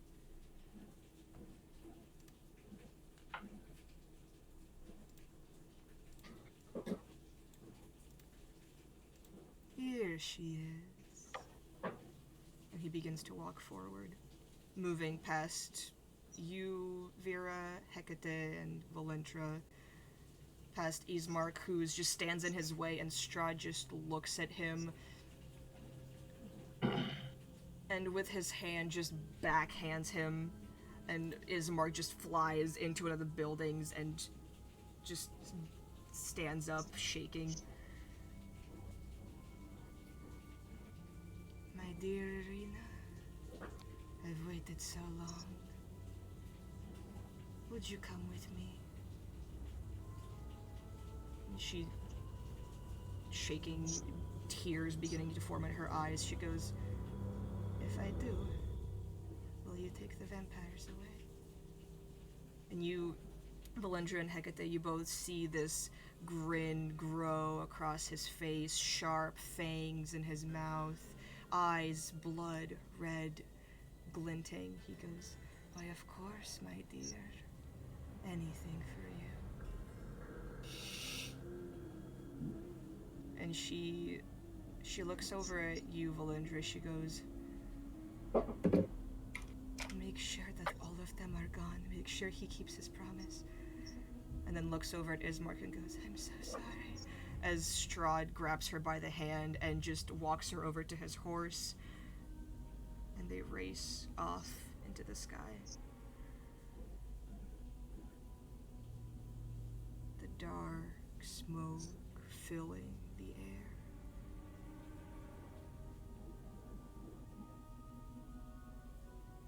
And that's where we'll leave off this session. God fucking damn it. Fucking God.